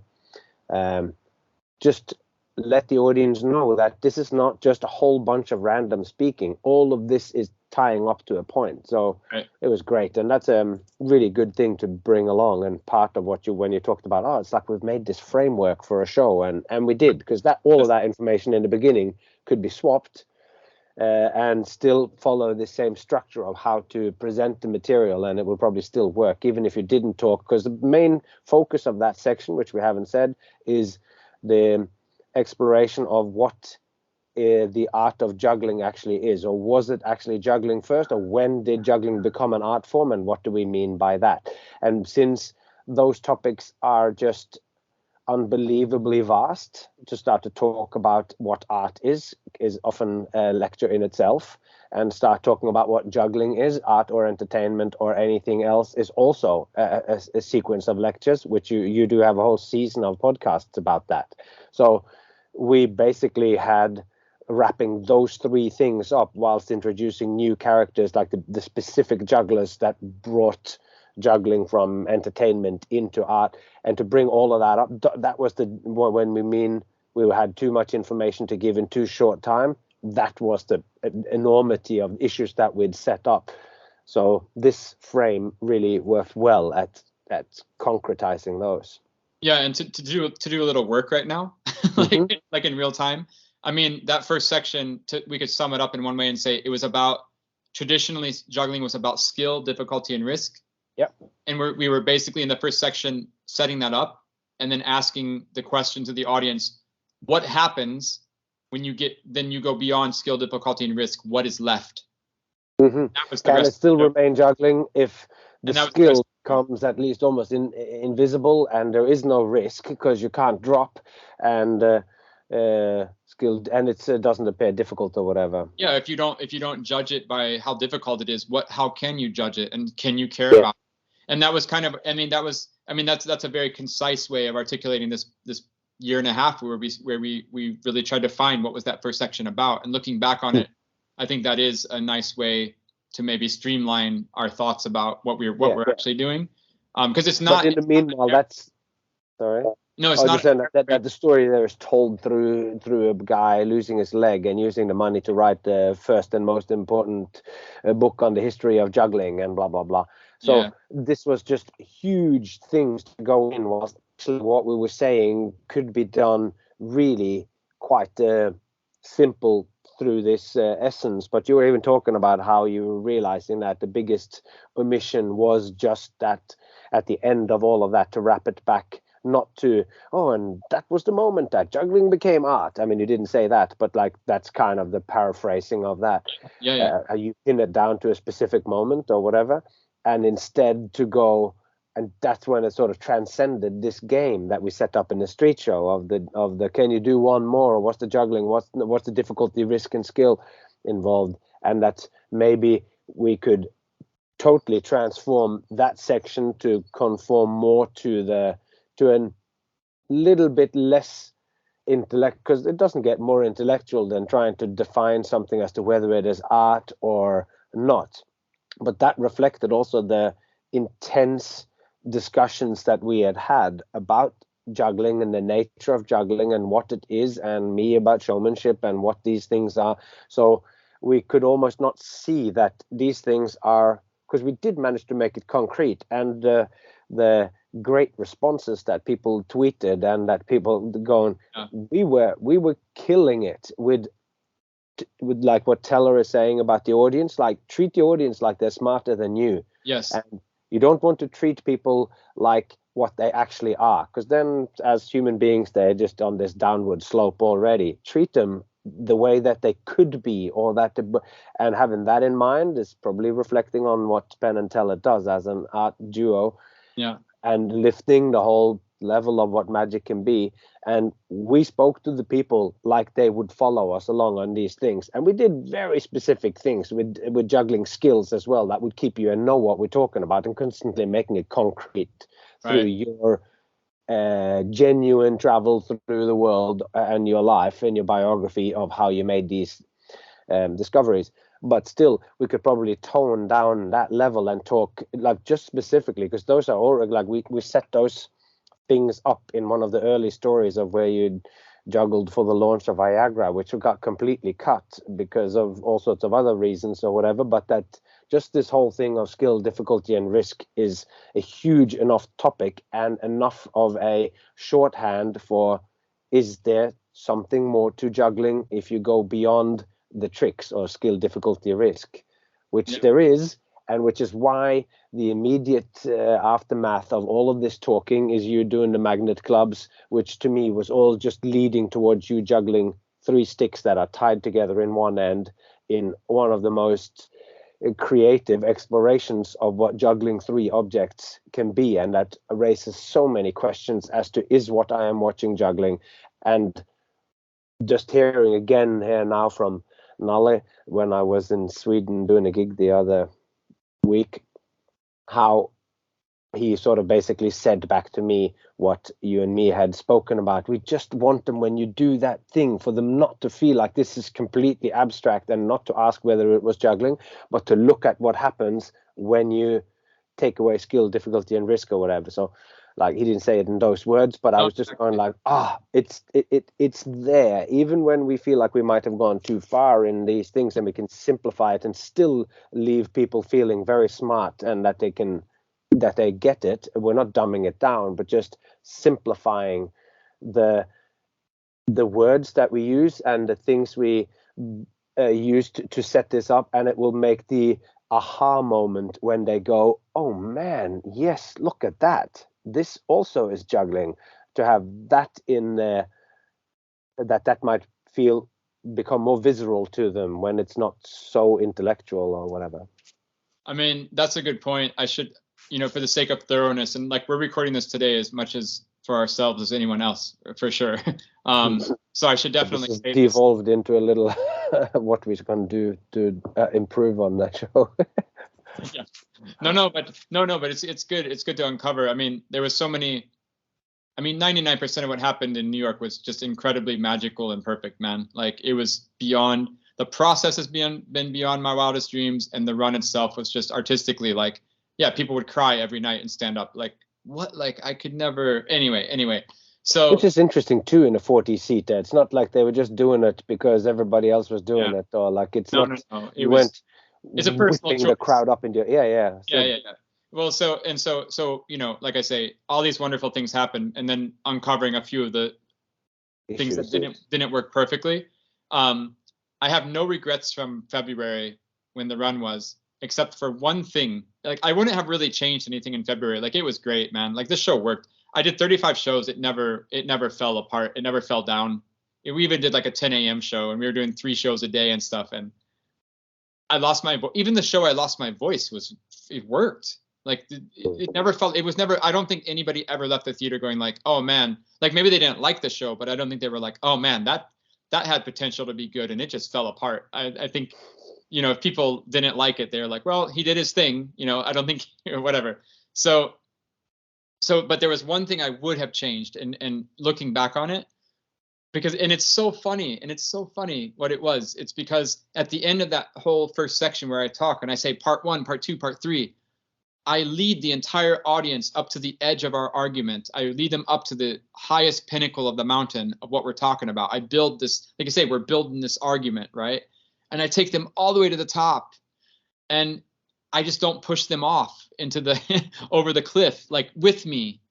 Like, I jump, but I think they follow me because I think the show worked, but I could have just, for me, everything was so fundamentally, again, I had these assumptions. Like, I like, you go to juggling school, wrapping it back to that stupid thing.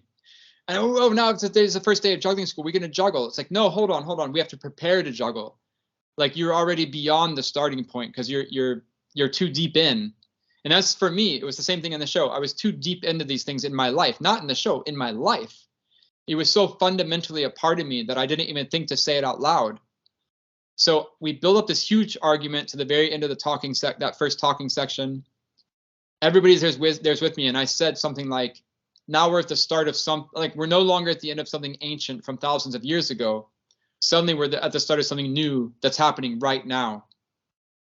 And for me, that it made perfect sense. Like, everything inside of me, that everything I said there was perfectly expressed. But then looking back on it, I had set everything up to make sense. It's like I had told a joke and I just didn't tell the punchline, because for me the joke is the punchline is so obvious. So I had been like, and so why did the chicken cross the road? And then I would just keep going on because it's so obvious it was to get to the other side that people would just have understood that. So, but it's so stupid because we did such a good job of crafting those arguments and setting up the whole situation. And I could have added like 1 or 2 sentences to just sum up the entire thing for everybody so concretely. And I kind of wish I would have done, or I wish I would have realized that like back when I was doing the run, at least on the last show or something.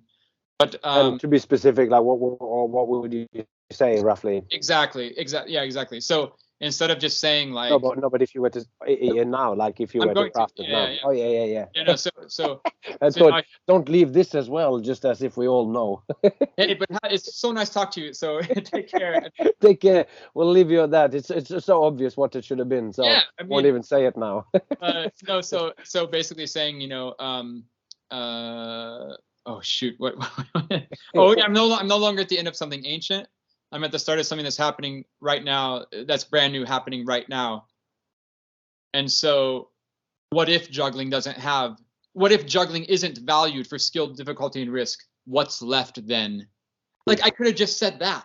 Something like that. Yeah, exactly. That's the entire that's rest really of good. Because that's literally what I was implying. Yeah.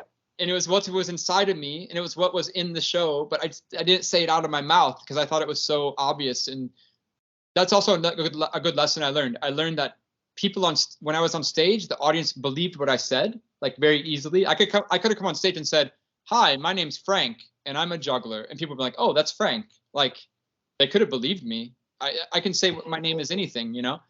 And so the same thing here. I can say like, yeah, I learned that I could say whatever I wanted and people would believe me. But I also learned that like, I learned through this whole process, Frodo, that you know, working with me on the show for all those months, that I'm bad at just saying basic things. I'm bad at articulating basic premises. Like I keep them in my mind, and I'm thinking too far ahead all the time. I'm not saying I'm better or smarter at all. It's the opposite. I take too much for granted, and so even though I can say anything on stage and people can believe me, I still need to start at a more common ground. Like I need to judge where I'm speaking from more accurately, more realistically. And so I was just saying all these things about art and micromotion and where juggling's going in the future, but I forgot to take the step back and go, oh yeah, wait, we're having a conversation here. It's not me having a monologue. And so I think in that moment I did speak a little bit past my turn. But hey, out of a whole run to have one moment of looking back and go, oh, I wish I would have. I'll take that. Like that's not bad. Yeah. And it's also what was good is like it was left. We wanted it to be a little open as well. Like keep talking about this room for the audience to insert themselves into it, and this was what you were talking about. But from what you did immediately afterwards, I think we still left it open.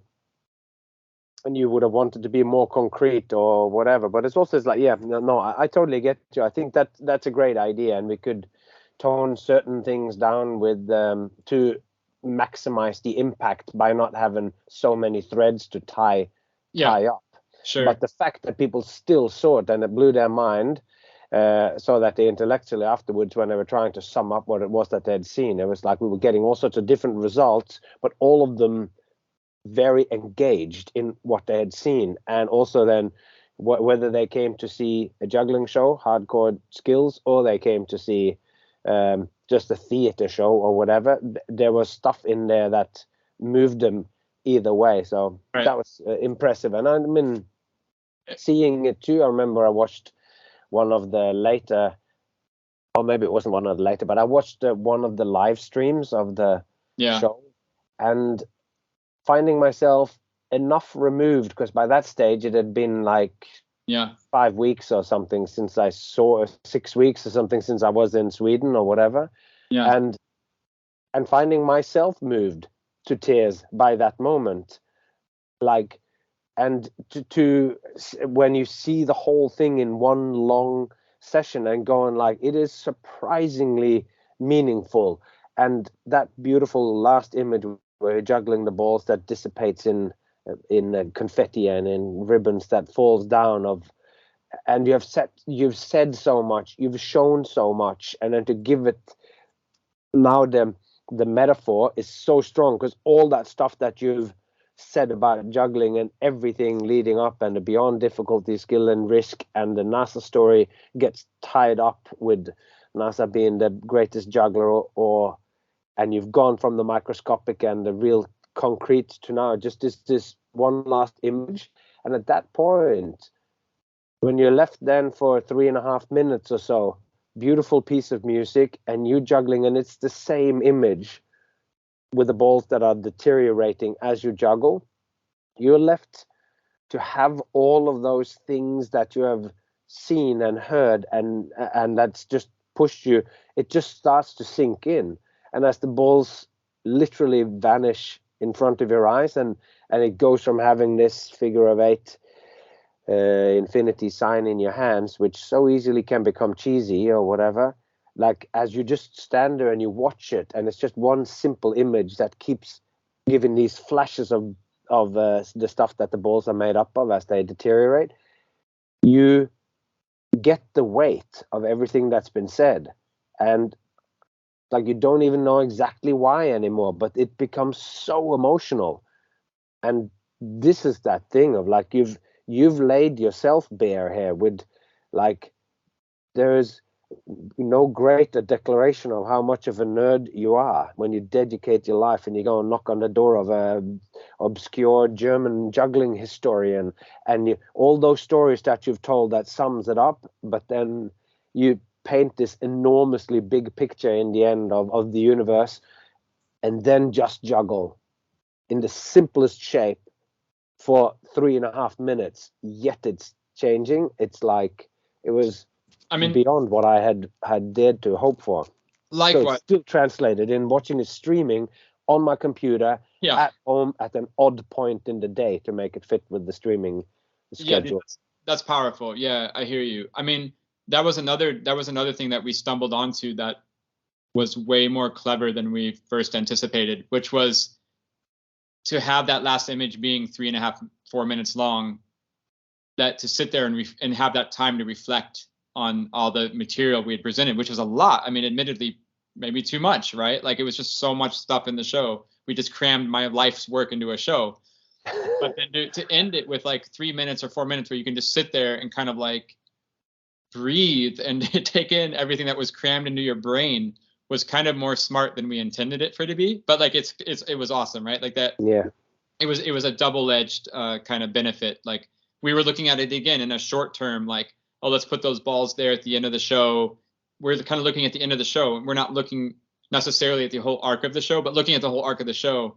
It was a really great move to have those at the end of the show. Just, even maybe better than the reason to have them in the immediate moment. And just to wrap up that thing on structure, I just wanted to say a couple of things more, just so we'll have the whole thing for us. After that talking section with part 1, 2, 3, and then I go into a juggling section, which was roughly the same time as the talking section. So it mirrored the rhythm there. So it's like I talk for 20 minutes and I juggle for 20 minutes.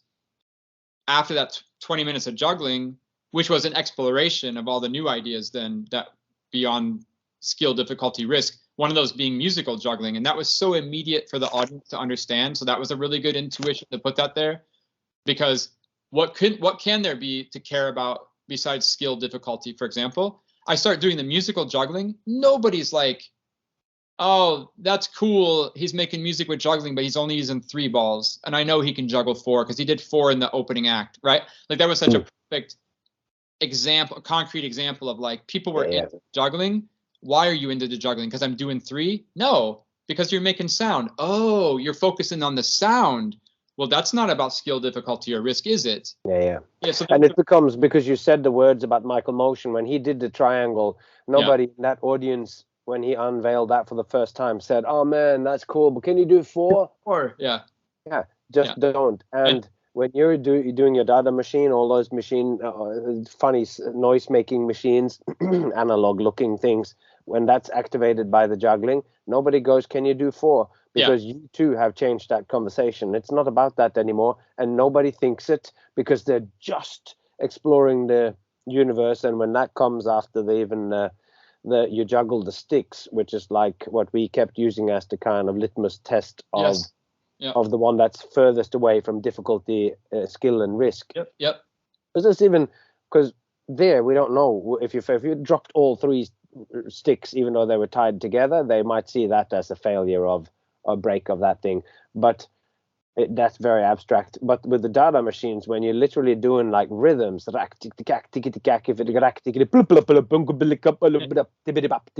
will see that thing was, or like they will have a different. So, but it doesn't become about that anymore. The fact that the skill is really high all the way through, which you might not even notice anymore. I think so. It is a risk to fail, but it has now become just like there's always the risk that, I wonder if the guy that's going to play the piano, if he's going to make a mistake when he gets to the second movement.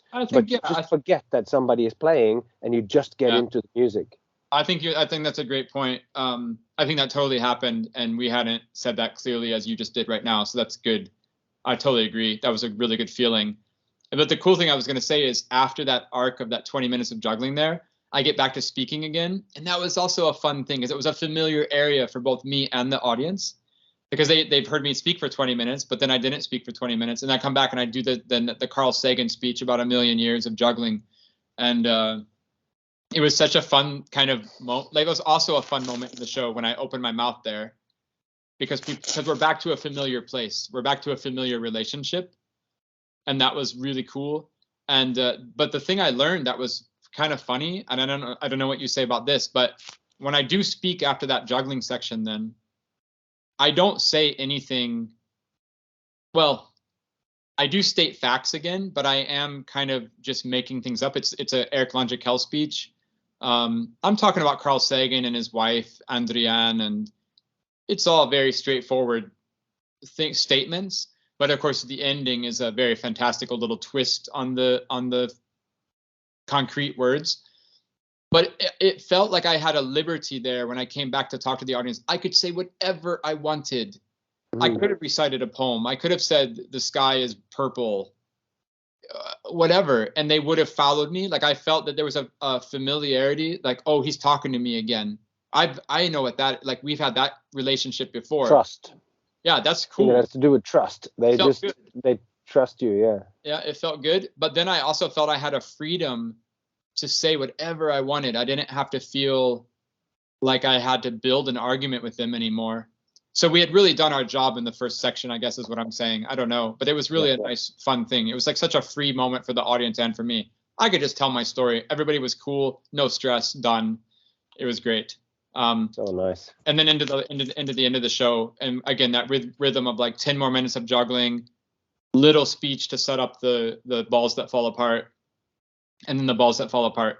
So like that overall structure of the show, whether how consciously or intentionally we made that format or not as a big picture, I think was something that really got discovered in New York and is the really valuable thing of that work that we did. That and I think, like you keep sort of saying, it's like, oh, like it was done whilst we were unaware or whatever, and you go, and this was really what was discovered in New York. And what I feel like is that you discovered what we had made in New York. It was always there, but you learned to fully embody each of those moments and to know that thing to such an extent that you could actually now alter some of the bits, because the structure of the whole thing starts to become clear to you.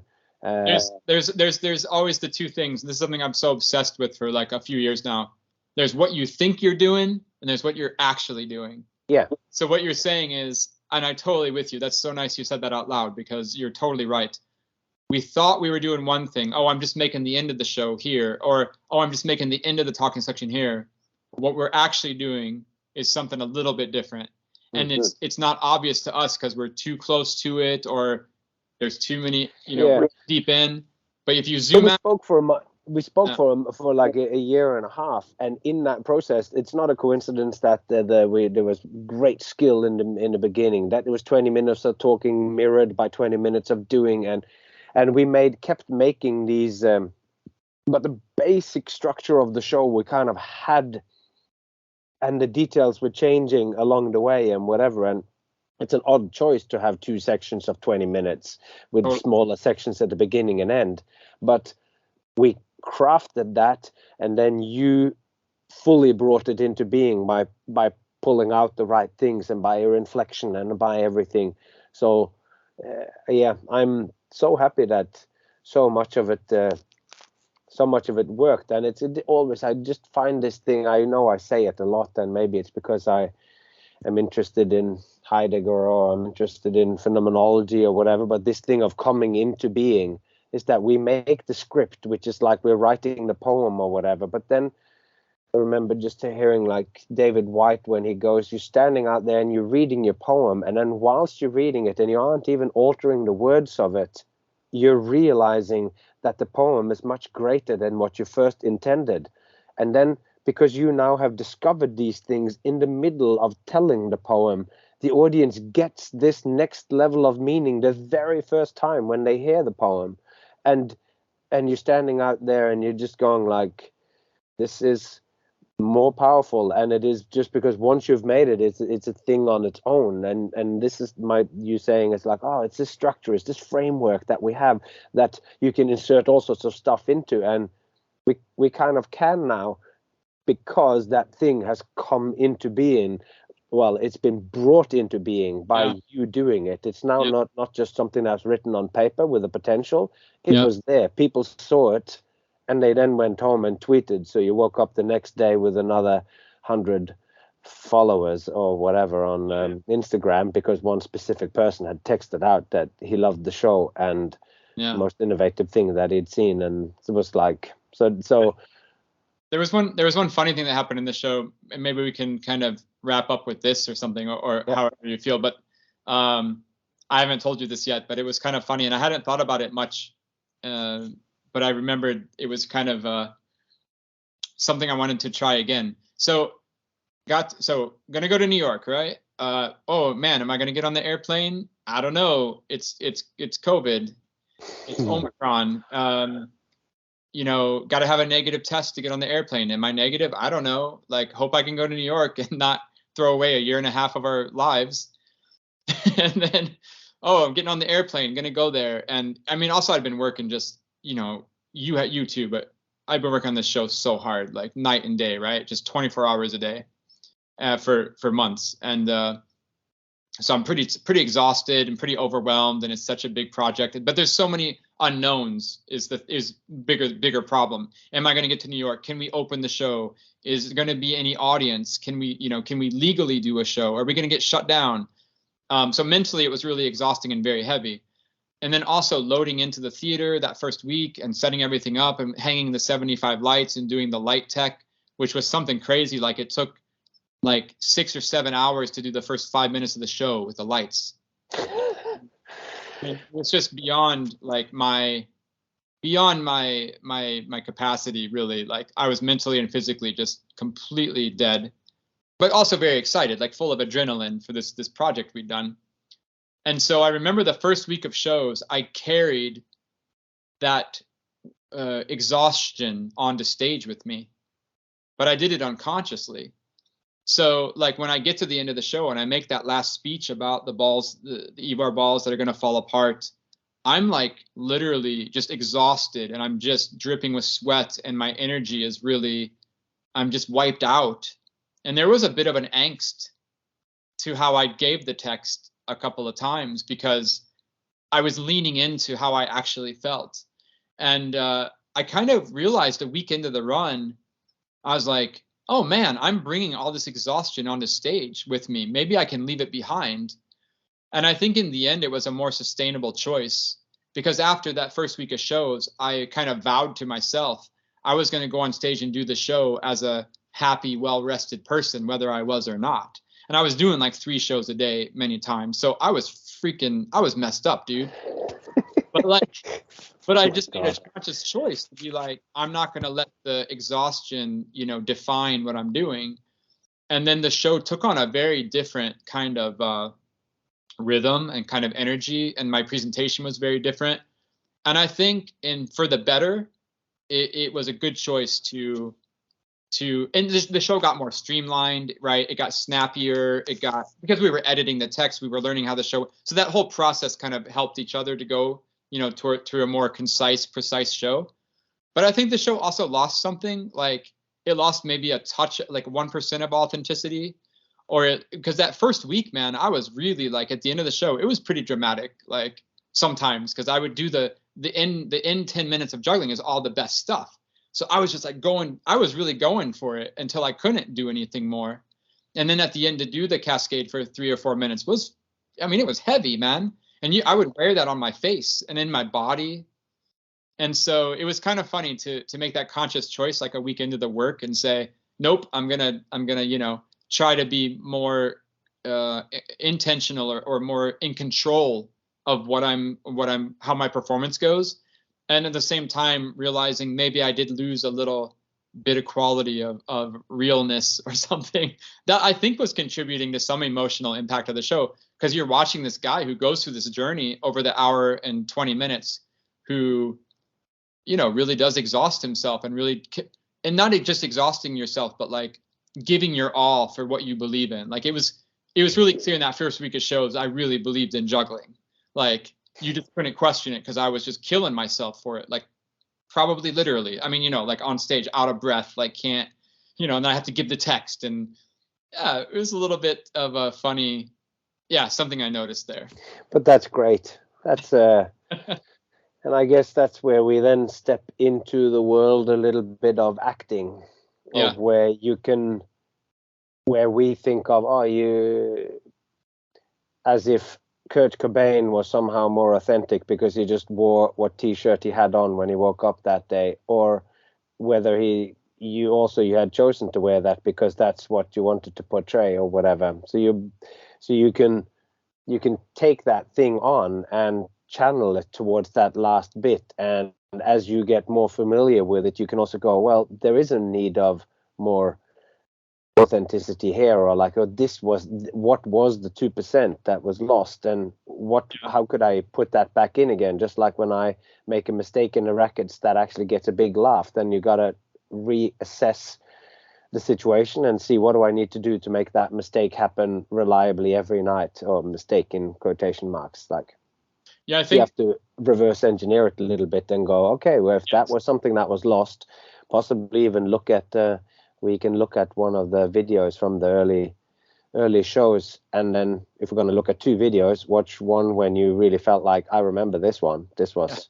And then I often find, though, that sometimes I look at then the show that I'm unhappy about, and then I have the other one, and both of them are filmed, and then invariably 9 months goes, and then I finally have time to look at it, and I haven't labeled which tape is which day, and then I look at it and I go, I can't tell which one was which. And then you realize that a lot of what's going on inside you and how tired you are or whatever might just be that you actually were exhausted, and that in the end you know, I don't know, but it's a really interesting point. That maybe I mean, this thing of being exhausted, I don't think it's so interesting in terms of, like, I mean, that's just a physical, just to give all, but yeah, that you give all. But also, I think maybe more fun to talk about in the future is the idea that I realized in that first week, to say it in another way, I was letting the process come on the stage with me. And I think making a conscious decision after that first week to not let the process come into the work and let the work stand on its own as its own thing, that also helped the show mature. That also helped decouple the show from what I thought I was doing, into letting it be what it was actually doing. And that was maybe a more significant, I just thought of that now, obviously, but like, that's very interesting. Yeah, it's almost like what you had made was a poem already, and though that the poet comes on and is very sad and tells you a sad story, and now I'm going to read this poem, then you'll reflect that into it. But even when you take that out, the poem still stands on its own and will make all sorts of connections, even though they might not be specifically towards that all the stress that you had gone through, that you brought with you or whatever. Yeah, totally. No, I think so. But I think about it a lot. When I see shows. Is the process of the show transparent on stage when I watch the show? And I would say 99.9% of the time, I hate seeing process on stage when it's transparent, where you just go, like, you watch a show and you see a scene and you go, oh, I know exactly what happened in rehearsal the day they made that. You can, like, construct a story in your head. Normally it's because it's bad. And so I kind of have this like aversion to having my process be seen on stage unintentionally. Yeah. And that was that moment a week into the shows where I was like, oh, I got to stop bringing this weight with me. I have to do this as it needs to be true to itself. Yeah. That was a fun, I mean, that was a weird thing too, to go through. I haven't really clearly done that before. So that was something I learned as well, but. Very good. It's also like something to, there's a lot of topics where we thought that we'd start this by making another retrospective look at the show, and hopefully there's been some stuff here that people can connect to. I know that in the past people have connected to the things we talk about, and that we talk so specific details and talk so much about the craft, that I hope that there's lessons and ideas and things that might influence or irritate people about how we just go on about stuff, how we spoke for 35 minutes about hi, my name is Jay and I'm a juggler. But hopefully then by the end of it, you'll see like part of why we're talking so much about it, was that was a very hard discovery to make, of just how in naff that first line would be to take it up or whatever. So I hope that the conversation becomes valuable in reflection to any show that anyone is actually then doing or whatever. Well, and then we have lots of. This has been a good wrap up of like this arc of me calling you from when I was on the playground with my son, asking you to direct me a show. And now we kind of did a little public summary here. And of course, the crazy thing of the project is that it's still going on. Like, we're still talking about the next version, and we're talking about all these notes for the future. But this is a little bit of a bow on the first phase. Yeah, so huge, that birth, when it comes out. It's like the first year that a child is alive. That's when the big things happen. They learn to sit, and then they learn to walk, and they learn to talk, and you start to see the first shimmerings of who they actually are or whatever as they start to talk and start to express themselves. So this is certainly that birth of that show. It's still just one season old, 35 shows or whatever, and already the plans are in the works for restaging the show, and from the producer's point of view, of some of the ideas of what could make it easier to tour, etc., and whatever. So lots of great stuff for us to delve into. But when I can't wait till the show grows up and we can franchise it. We have like 10 reflexes running consecutively. That's right. And once my Rubberman stuff fails, then I can buy into your franchise, and I can just quickly learn to do 7 balls and then juggle the music sticks or whatever. But I'm super excited to talk about the next recording we do, man. You have some good new fresh things we haven't talked about before. So so we're changing the topic completely, but this will sort of bring people back onto the wavelength of how you and me talk together, and it'll also hopefully sort of give the people a little bit of a reflection, some reflection on how stuff goes from being talked about, and some of the issues that we met, even though they weren't huge, but just that struggle that you have of making your dream the thing that came from nothing. Like we kept talking about this, like we sat down and we just really had no idea of what a show would be, and we had to talk through 12 hours of conversation before we could even start putting the first bit of the show together or whatever. So hopefully this is reflected in all this talk that comes out, and when we now move on to other different topics, that we'll all take this with us and right on. Good stuff. Cool. Thanks, Frodo. So are you gonna press stop record? I'm gonna press stop recording right now, and I'll talk to you soon again. All right. Absolutely. Bye for now. Thanks. And just like that, we press the stop button, and we are back here alone, just you and me. And I'm going to wrap this up real quick. Just if you did enjoy what you heard here today, why not send me an email and tell me about it at thewayoftheshowman@gmail.com. Or you can, as a couple of excellent people have done here lately, maybe buy me a coffee on buymeacoffee.com/Captain Frodo. And thanks to the Dirty Scoop and to someone for the contributions since last time. So, tell some friends about it. That's the best way. Anyway, it's a pleasure that you are here. So I'm not always going to ask you to do. Well, actually, I am always going to ask you to do it, because maybe one day you actually will do it. Anyway, that's all I have to say for today. And that's what me and Jay had to say. So until next time, take care of yourself and all those people you love. And I hope to see you along the way.